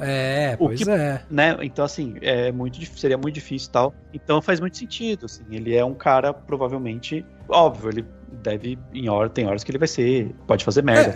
É humano, né, gente? Claro. Essa questão de Hollywood, eu acho que as pessoas esperam muito que os atores falham, né? Tipo, sejam super pessoas tóxicas, às vezes não, às vezes é só uma pessoa, tipo, tranquila, assim. E eu quero acreditar que ele é tranquilo, porque eu não quero queimar essa memória que eu tenho do Will Smith. Então vamos acreditar que ele é uma pessoa tranquila. Só você ver, tipo, recentemente teve o Friends Reunion, e aí, né, a Jennifer Aniston e o David Schwimmer, Rachel e o Ross comentaram lá na série que eles, né, tinham uma paquerinha lá e tal, mas que nunca rolou nada entre eles. Aí recentemente teve um puta bafafá né, na internet, não sei o que os dois estavam saindo juntos, que tava rolando lá, os dois estavam se pegando, não sei o que e tal. Aí a assessoria do David Schwimmer veio e falou assim, cara, não tem nada disso, não, a gente não tá se pegando, não tá rolando e tal. Então, tipo, existe muito isso, né? A galera quer que aconteça, fica chipando, né?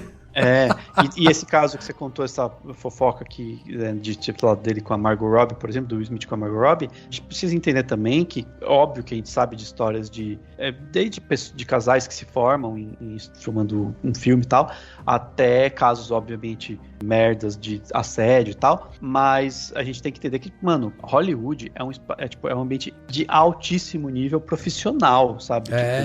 Ninguém tá lá pra brincar, então não é um negócio que... Sindicato forte. Não, tô falando de profissional no sentido de, tipo, as pessoas estão lá pra trabalhar porque é muita grana envolvida e que eles querem, sabe, pra ganhar dinheiro e tal. Então não é um negócio que a pessoa vai lá e, vamos fazer um filme, entendeu? Então, tipo, sabe assim, são dois atores extremamente profissionais, então... E os dois casados também. Exatamente, e na maioria dos casos porque a gente, às vezes, acaba dando atenção pra os casos mais escabrosos, né, que tem uma história, porque a gente tava falando sobre esse lance dessa coisa quase coach que o Will Smith tem, né, sobre buscar seus sonhos e tal, acreditar em você mesmo, se conhecer e tal. E aí tem uma história que eu vi uma vez, uma entrevista dele, falando sobre ele, né, junto com a Jada, né, Pinkett, que é a esposa dele, e os dois falando sobre a educação que eles estavam dando pros filhos, né, no caso o Jaden e a Willow. E aí eles estavam conversando sobre isso, falando sobre isso, não sei o que, e daí eles contam um caso que eu achei tão engraçado, e esse caso me marcou, ficou na minha mente,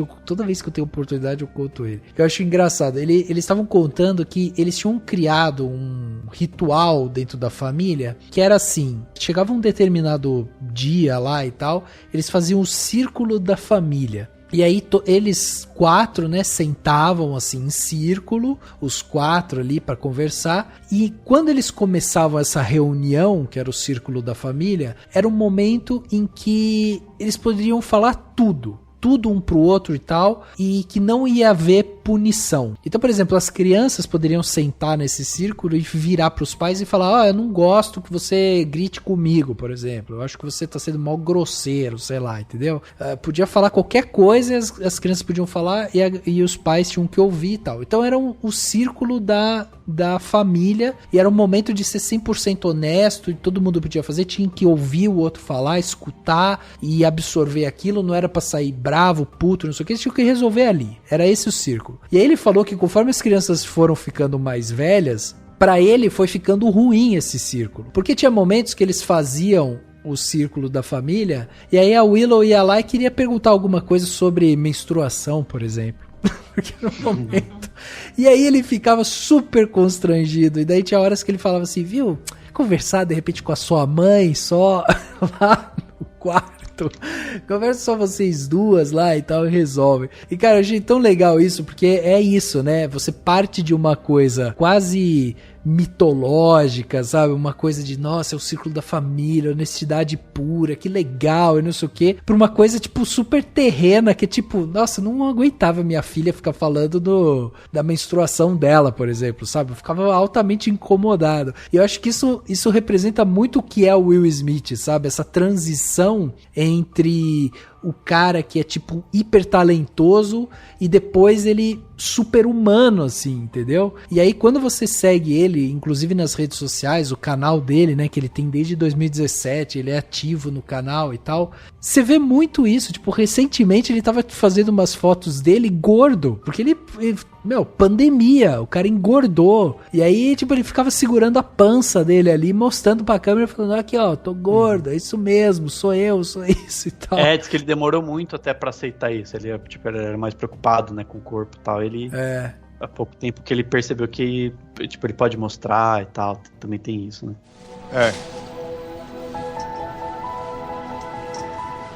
Don't ever let somebody tell you you can't do something. Not even me.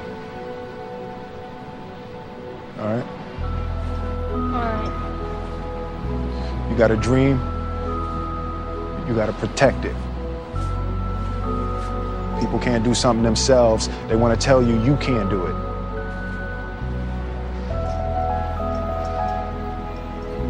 You want something, go get it. Period.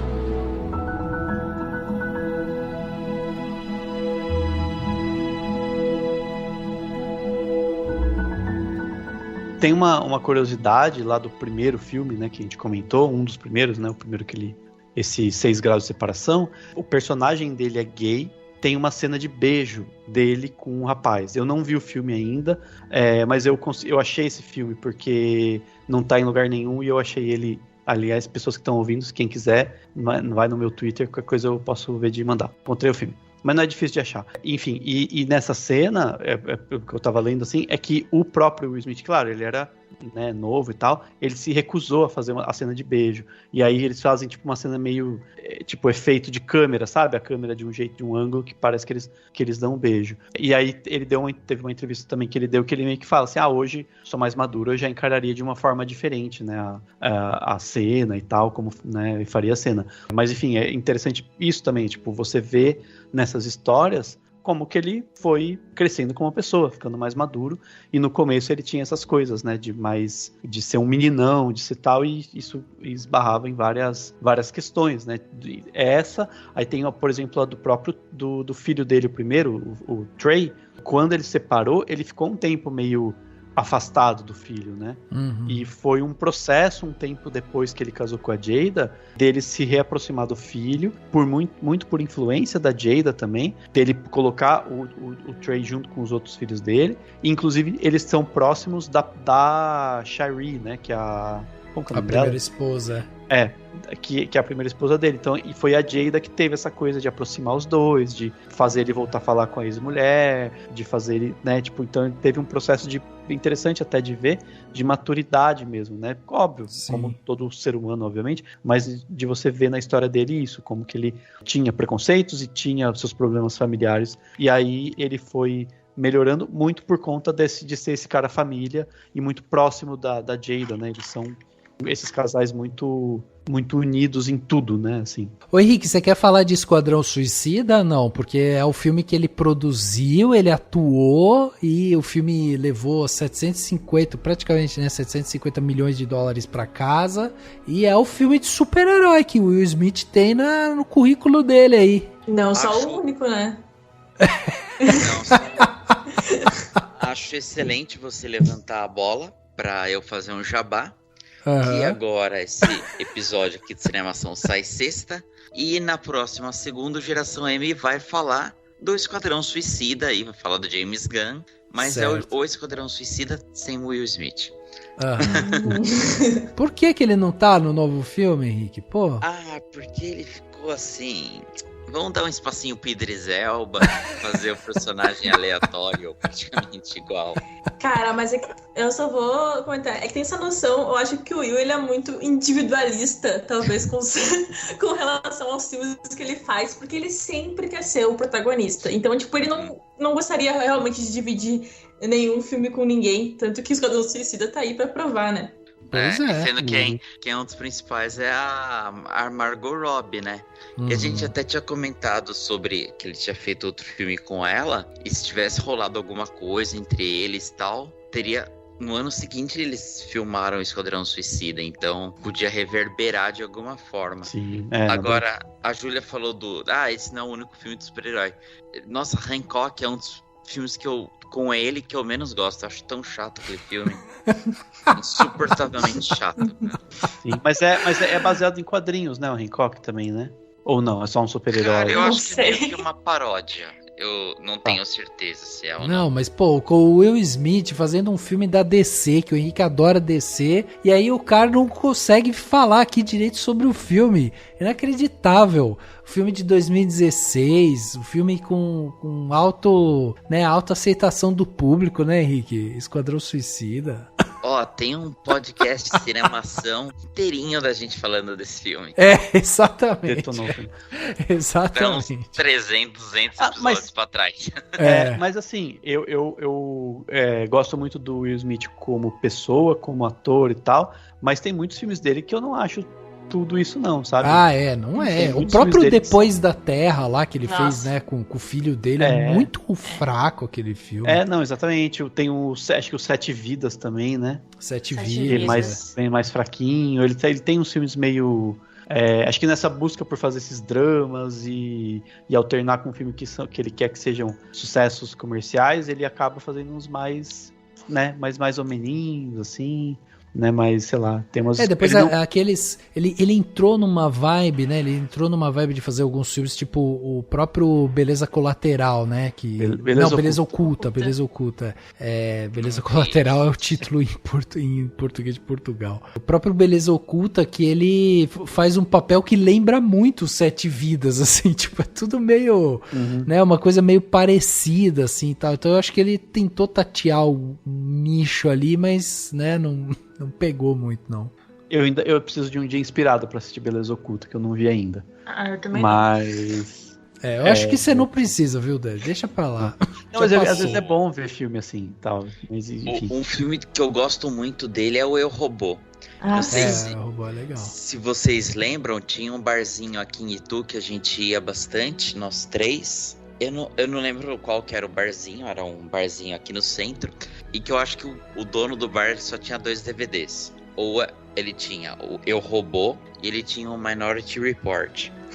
Então, toda vez que a gente ia, toda semana, tava passando esses filmes lá. Mas a temática é parecida, né? Pelo menos ele tinha um gosto que fazia sentido. Esse filme é legal, é um filme baseado no livro, né, do Isaac... do Asimov, então muito legal.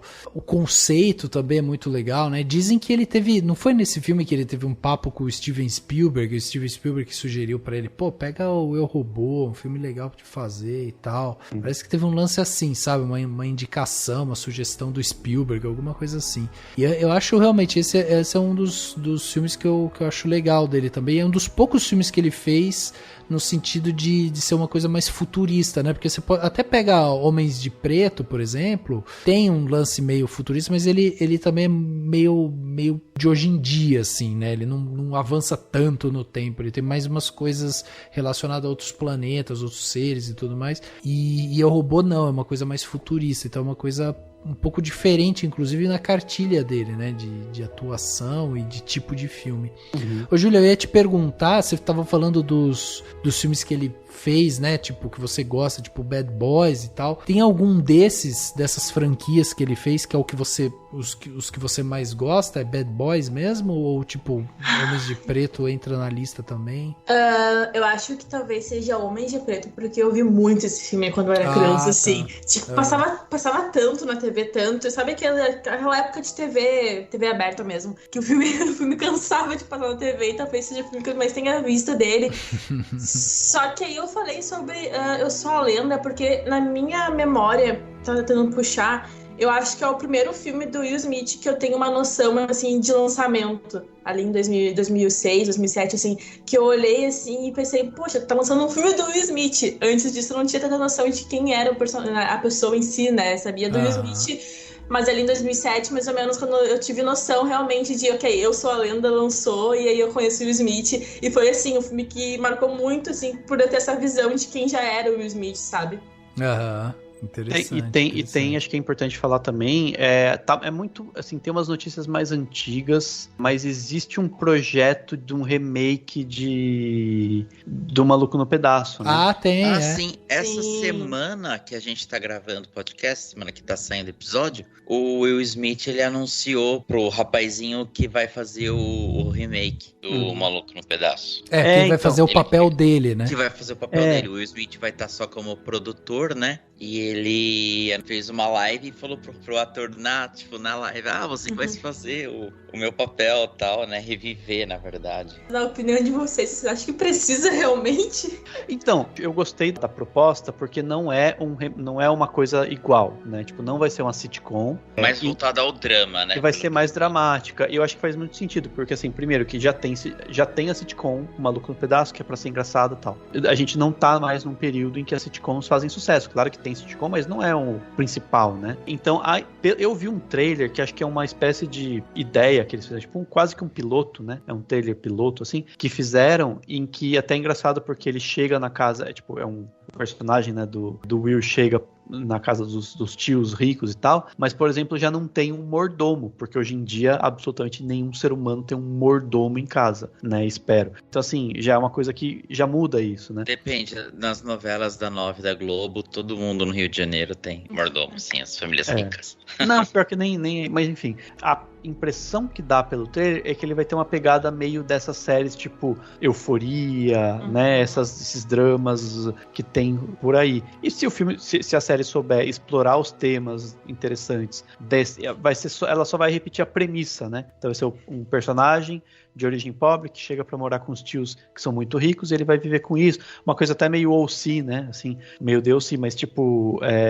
mas tá rolando, né? Tá rolando agora esses revivals de séries dos anos 80, 90 aí. Porque... A gente teve o próprio Cobra Kai agora, né? Que tudo bem, veio do filme, mas tipo, já veio, né, embebido aí nessa nostalgia. A gente teve Anos Incríveis, exatamente. Né, de pessoas negras. Então, mas é isso, é 30 anos, sempre vai se reviver 30 anos depois, mais ou menos, né? Então, tipo, daqui a um tempo a gente vai ver remake de série dos anos 2000, daqui a pouco a gente vai ver remake de série dos anos 2010, que você fala, nossa, eu já era adulto quando eu vi, agora tem um remake. Vai ter isso sempre. Mas o que eu tô dizendo, assim, se o remake é feito de uma forma, com uma proposta interessante, e que se adequa aos novos tempos, eu acho que pode ser uma boa, sim. Eu acho que não tem por que ser ruim o Maluco no Pedaço. O que talvez pode acontecer é que, assim, o título Um Maluco no Pedaço para uma série de drama não faz o menor sentido. Daí vai, sei lá, de repente eles mantêm só o original, The Prince of Bel-Air, só tira o Fresh, porque fica meio menos humorístico e tal, e sei lá, pode funcionar. Tem, assim, a gente vai ver pros próximos anos, né, no que ele tá para lançar, ele vai continuar, pelo menos pelos próximos 2 anos, o que tudo indica, é que ele vai continuar nessa toada, né, de filmes que já estão anunciados aí com data, né, previsão para sair, por exemplo, que são filmes que ele vai manter mais ou menos esse ritmo que ele tem feito. Ele desde 2001 pra cá, vamos até um pouco antes, né? Desde 95, quando ele estreia com Bad Boys e tal pra cá, ele tem feito vários filmes assim. Ele teve alguns hiatos, né? Tipo de 2008 pra 2012, que ele ficou um período ali sem fazer muitos filmes e tal. Mas ele faz assim, ele acaba produzindo muitas coisas, né? Pra quem não sabe, inclusive, ele é produtor de Cobra Kai, né? Série que tá na Netflix, por exemplo. Fez a produção de alguns outros filmes que ele não participa, mas que ele tava lá e tal, enfim. Mas aí pros próximos anos, a gente já tem notícias aí que vai vir, né, ainda. O King Richard, que é justamente esse filme onde ele vai interpretar o Richard Williams, né, o pai da Serena e da Venus. E depois ele deve chegar com Bright 2, que é essa continuação de um filme ruim. Vamos ver se melhora no 2, né? E Bad Boys 4, que são os filmes que aparentemente estão para sair, inclusive pro ano que vem. Aí deve ver um filme um pouco diferente com esse do Fuqua que o Dani falou aqui pra gente, mas ainda não tem muita previsão, né, Dani, de quando que vai sair, né? Não, acho que inclusive tá indicando aqui que ele tá sendo filmado, né, assim. Então deve estar agora no processo de filmar ou pós-produção, já não sei, mas enfim, até demora um tempo para eles darem uma data, né?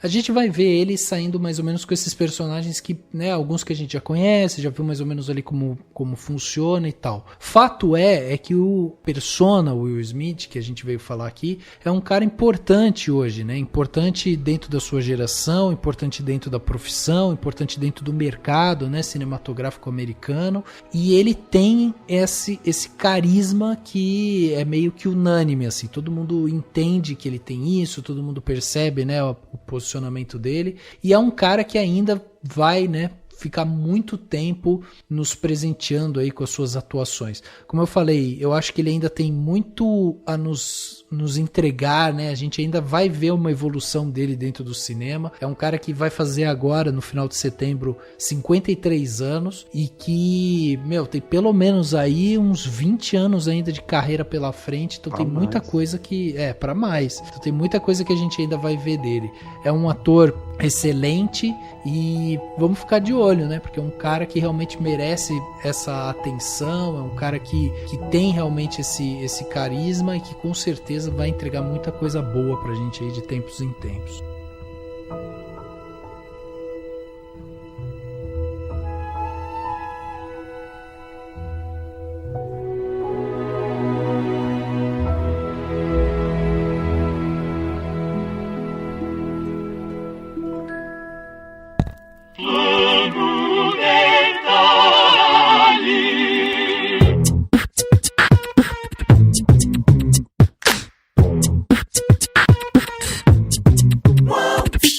Detalhe da semana, aquele momento gostoso que a gente tem aqui, né, para dar dicas para você aproveitar melhor a sua semana, dicas das mais diversas. Dani, vamos começar aí com você dessa vez. O que você trouxe de bom pra gente, de plano detalhe para essa semana? Vamos começar. Eu vou indicar 2 filmes, um deles, inclusive, já citei aqui, que é com o Will Smith, mas eu acho que vale a pena reiterar aqui no plano detalhe, que é o filme Ali, que a gente comentou aqui, né, mas eu acho que é importante, sei lá, eu queria falar um pouco mais dele, porque assim, é um filme muito, muito, muito bom em qualidade fílmica, na forma como é filmado. Eu queria até aproveitar o momento para meio que relembrar uma gafe que eu cometi há muito tempo aqui no podcast, logo nos primeiros episódios, assim, eu lembro até hoje, que eu meio que zoei o Michael Mann, falei que ele não era um diretor, falei que ele era um diretor meio fraco, mas eu falei baseado no filme recente que eu tinha visto dele, que eu não tinha gostado tanto, e eu lembro que na hora me corrigi, falei, não, cara, o cara é muito bom, e de fato o Michael Mann é um puta do diretor. E o Ali é uma das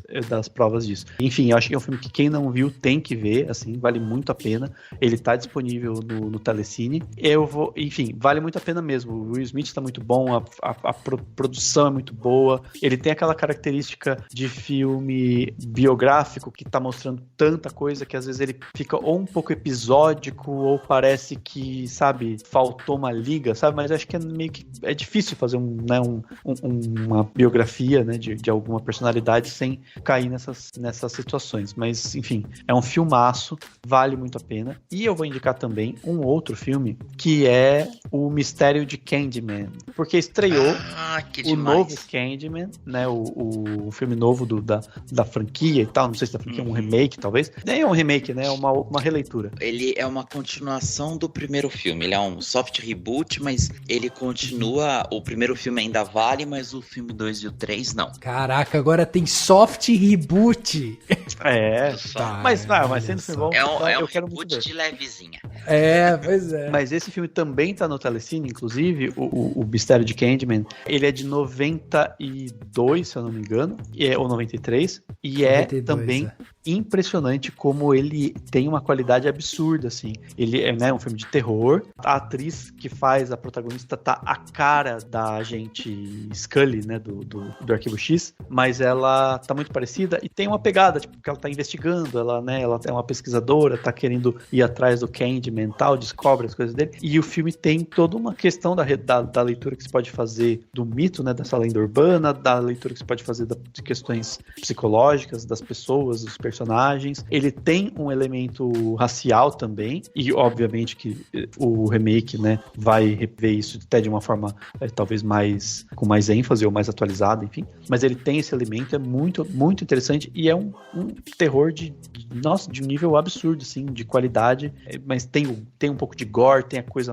né, enfim, dessas características que é muito interessante, a maneira como as coisas acontecem, e vale muito a pena também, e é isso, assistam. Muito bem, tá aí, então, 2 filmes aí que o Dani Dani indicou. Lembrando você, ouvinte, né, que tudo que a gente tá falando aqui vai ter link no post desse podcast. Então, se você não lembra de alguma coisa, vai lá no post, vai estar lá indicando Dani indicou filme tal. Tá aqui o link. É só você clicar, você vai ser direcionado pro que a gente tá falando aqui. Júlia, e você, o que você trouxe de bom pra gente aí nessa sua segunda participação? O que você trouxe pra indicar pros nossos ouvintes? Eu vou ter que fazer um ataque de oportunidade aqui. Adoro. Porque o Daniel falou sobre o Candyman e recentemente eu fiz um artigo sobre o Candyman de 92 lá no Fidedigno, onde eu tratei sobre a origem da lenda, né, do Candyman e também as questões raciais que o filme de 92 traz aí, né? Porque a gente tem essa questão de que acreditam que o horror racial só nasceu com o Jordan Peele e pós-horror, e não é bem assim. A gente também tem outras questões aí que vêm antes, e é sempre bom lembrar e tudo mais. Mas, além disso, eu vou indicar um filme do Will Smith que a gente não comentou, que eu acho que talvez seja um dos filmes também que eu lembro muito, com muito carinho, que é o Espanta-Tubarões, né? O filme de animação que ele fez. Ele fez o Espanta-Tubarões, mas enfim, né? O Espanta-Tubarões, que é um filme de animação onde ele faz um peixe que tem vários atores famosos nesse filme, o Robert De Niro, a Angelina Jolie, e é super engraçado. Eu sei que ele tem uma crítica bem baixa, assim, eu lembro que quando ele lançou não foi muito bem aceito, né? Mas é um filme muito divertido e tá no Telecine, e eu acho que todo mundo deveria assistir pra ver o Will Smith fazendo um personagem muito, muito engraçado. O Oscar, né? Eu lembro até o nome do personagem. Que legal. Só um comentário, Julia. Eu acho que um dos motivos, pelo menos fora, né, dos Estados Unidos e tal, é que geralmente o pessoal vê a animação dublada, né? E eu lembro até hoje do lançamento desse filme que ele tem a dublagem do Paulo Vilhena e descaracteriza totalmente, né? Porque a proposta dele é os personagens serem parecidos e, tipo, né? Enfim, não faz o menor sentido. E aí ele perde isso. Então, acho que um complemento legal é das pessoas verem legendado, né? Com certeza. Sim, sim. Verdade. E vamos aí pro Henrique, né? O que você trouxe de bom pra gente, Henriquinho, de dicas? O que vamos ter hoje? Cara, eu vou trazer duas também. Vou trazer, primeiramente, um podcast. É um podcast novo do G-Show chamado Cena Aberta. O Cena Aberta, ele é composto por um dos trios de youtubers / críticos de cinema que eu mais gosto, que é a Mikan, o PH Santos e o Max Valarezo.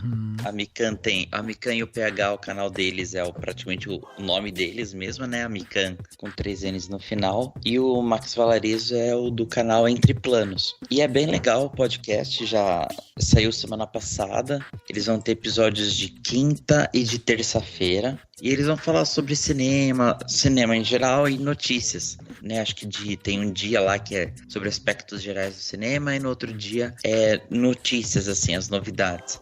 E é muito legal, porque são pessoas que eu adoro, eu assisto semanalmente. O PH Santos praticamente ele lança vídeo todo dia. The Walking Dead, que eu assisto. Eu assisti o episódio e ia lá ver o que ele falava. Game of Thrones também, cara. Por muitas temporadas eu assisti o episódio e ver o que ele tava falando. As séries da Marvel, tudo. A Mikan também tem um canal dela, mais do que tá em alta nas coisas. E o Entreplano do Max Valarezo é fantástico, cara. É aulas de cinema, assim. Então é um podcast novo aí pra quem curte cinema. Legal. O meu segundo plano detalhe é uma série que está lá no Disney Plus, que quem é mais velhinho que nem eu e vocês, meninos, vão lembrar, que é a Família Dinossauro. Que tá muito divertido. Eu tô fazendo uma mini maratona aqui, um episódio por dia. Foi o último trabalho do Jim Henson, da Jim Henson Company. E é bem legal, cara. Eu não lembrava, assim, que eles pegam vários aspectos adultos. É meio que a pegada de Simpsons, sem a parte muito voltada ao sexo, mas umas coisas meio existencialistas e criticando a sociedade. Tipo, tem um episódio, o segundo episódio, eles tinham que jogar a vovó lá num poço de piche. Ela já tinha 70x anos. Aí o Bob fica, mas por que não? Porque é uma tradição milenar e tal, mas por que a gente tem que fazer isso? Tipo, mata os idosos, sabe assim? Meio Midsommar, assim, né? Mata porque tem que matar. Eu fiquei chocado esses dias, eu descobri esses dias, nunca tinha me ligado nisso, que o Baby é adotado. Isso é dito na série. Então, ele é adotado. Mas é realmente estranho, porque todo mundo é verde e ele é rosa, né? É, cara, é incrível. Eu nunca tinha me ligado nisso. Bebê dinossauro é tipo bebê, passarinho que nasce de uma cor. Mas eu preciso chegar nesse episódio pra tirar minhas próprias conclusões, assim, dessa teoria. E é isso, acho que são 5 temporadas, cada temporada tem entre 3 e 16 episódios. É bem legal, assim, o Disney Plus tá com bastante coisa bacana, assim. Agora, essa semana também chegou no Brasil o Star Plus, né? Um streaming diferente aí pra quem quiser fugir do Prime Video e Netflix. E pra quem for rico, né? Também.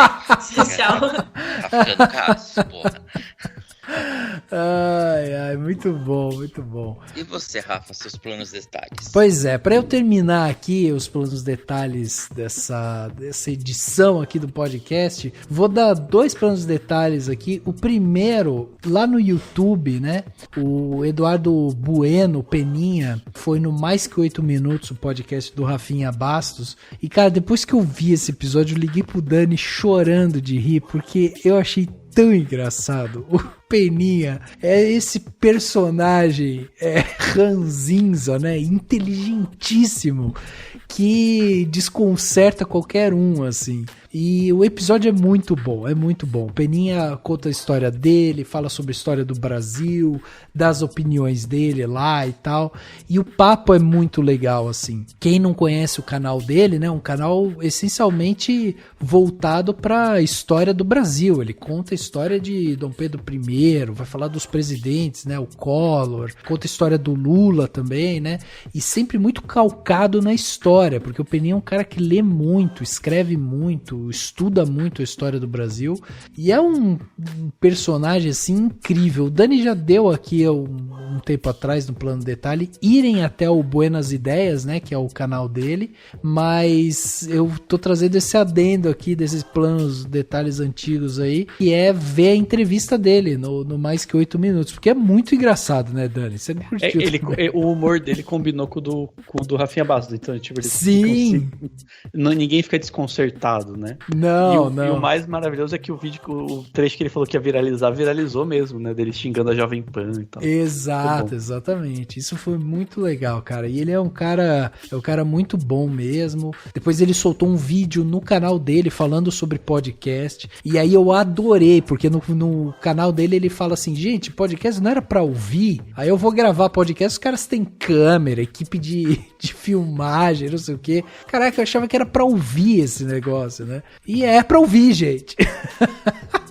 Ó, gente, né? Aqui, ó, nem tem câmera, ó, que beleza. A gente não tem câmera, aqui é tudo hardcore aqui, né, o negócio. Mas, beleza, esse daí é o meu primeiro plano de detalhe, então, o Eduardo Bueno, Peninha, lá no Mais Que 8 Minutos, facinho de encontrar, tá no YouTube, vai ter link aqui no post também. E por fim, meu outro plano de detalhe é uma série documental, 4 episódios de 50 minutos, que tá na Netflix, que é a série documental O João de Deus, Cura e Crime. Saiu agora recentemente essa série, eu já devorei ela, eu adoro esse tipo de série. E, cara, é interessantíssimo, assim, eles conseguem trazer, inclusive, pra agora, assim, 2021, a época da pandemia, né, em 2020, o que aconteceu e tal, mas eles destrincham, né, todas as acusações, quem que é essa figura do João de Deus e tal. Eles são bem cautelosos, assim, no sentido de mostrar e trazer as evidências, né, do que aconteceu, dão voz às vítimas, que é uma das coisas mais importantes.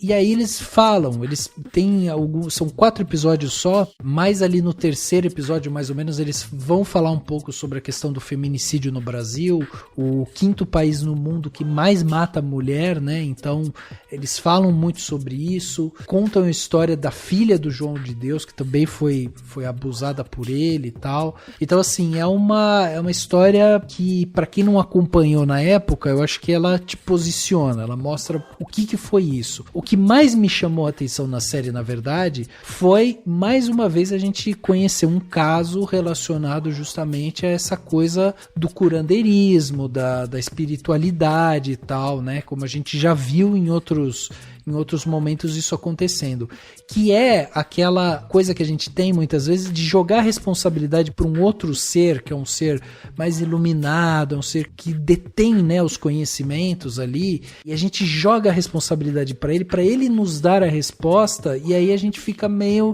que à mercê disso, né? Então isso foi o que mais me chamou a atenção, e eles mostram muito sobre, eles falam sobre isso na série também, como era criada uma estrutura ali para que o João de Deus se posicionasse como esse ser quase mitológico assim ali, sabe? Então esse tipo de coisa que muitas vezes a gente vê acontecer e a gente meio que dá uma esquecida nessa questão de que, né, somos humanos ainda, né? Falhamos ainda existe isso, né? Não existe isso de ser um ser, né, abençoado e que veio de outro lugar e tal, não, né? Enfim, é uma série que eu acho que vale a pena, muito legal, muito bem narrada, muito bem montada, tem a emoção necessária, enfim, pra quem gosta desse tipo de série documental, criminal e tal, vale a pena. João de Deus, Cura e Crime, que está na Netflix.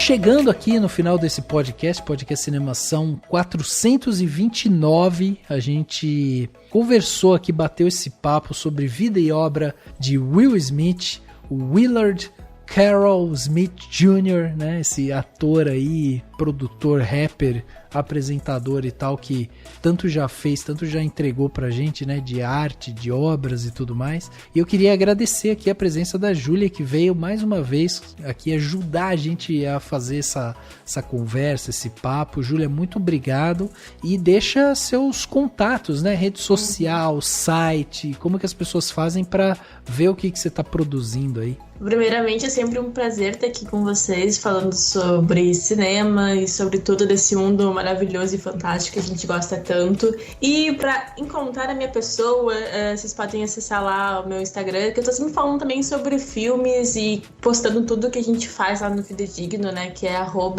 @JujuBSBart, BARTH. Difícil, mas dá para acessar. E aí o Fidedigno também, né, fidedigno.com.br, onde a gente fala, no caso, sobre tudo relacionado à cultura pop e à cultura geek, com bastante crítica. E atualmente a gente está cobrindo bastante o M, né, M 2021, que está vindo aí agora em setembro. Então estamos aí loucos por séries, que é o que a gente também gosta, e acho que é isso, né, dando um panorama geral do que a gente tá fazendo agora. Legal, show de bola, cara, acompanhem lá, um trabalho muito bem feito aí pelo pessoal do Fidedigno, parabéns pelo trabalho, obrigado novamente por estar aqui, e Henrique, obrigado também pela sua participação aqui com a gente, sempre muito boa, e também queria que você deixasse o convite, né, pra quem quiser te ouvir, conversa sobre HQ, nerdices, nostalgia. Onde que te encontra, Henriquinho? Cara, valeu por chamar mais uma vez. E se quiser ir lá ouvir a gente no Geração M, dá pra ouvir direto no site do Cinemação, né? Tem a abinha lá, podcasts. E também dá pra ouvir no Spotify ou qualquer aplicativo de agregador de podcasts. De segunda-feira, que sai a cada 15 dias. Os episódios são curtinhos, tem no máximo 50 minutos.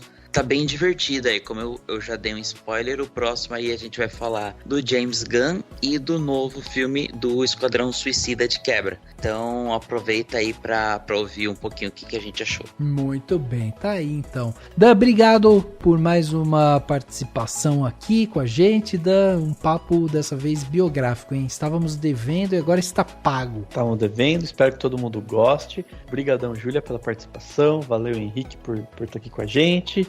E citando o Will Smith, não tem por que você ter um plano B, porque ele vai te distrair do plano A. Nossa! Ai, Ai, muito bom isso aí. O podcast Cinemação 429 fica por aqui e a gente se vê no próximo.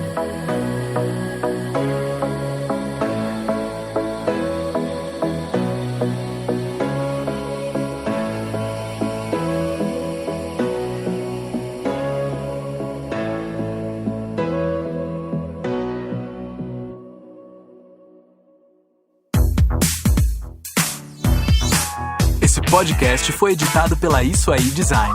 Tudo isso é forma com função. É design estratégico. É isso aí.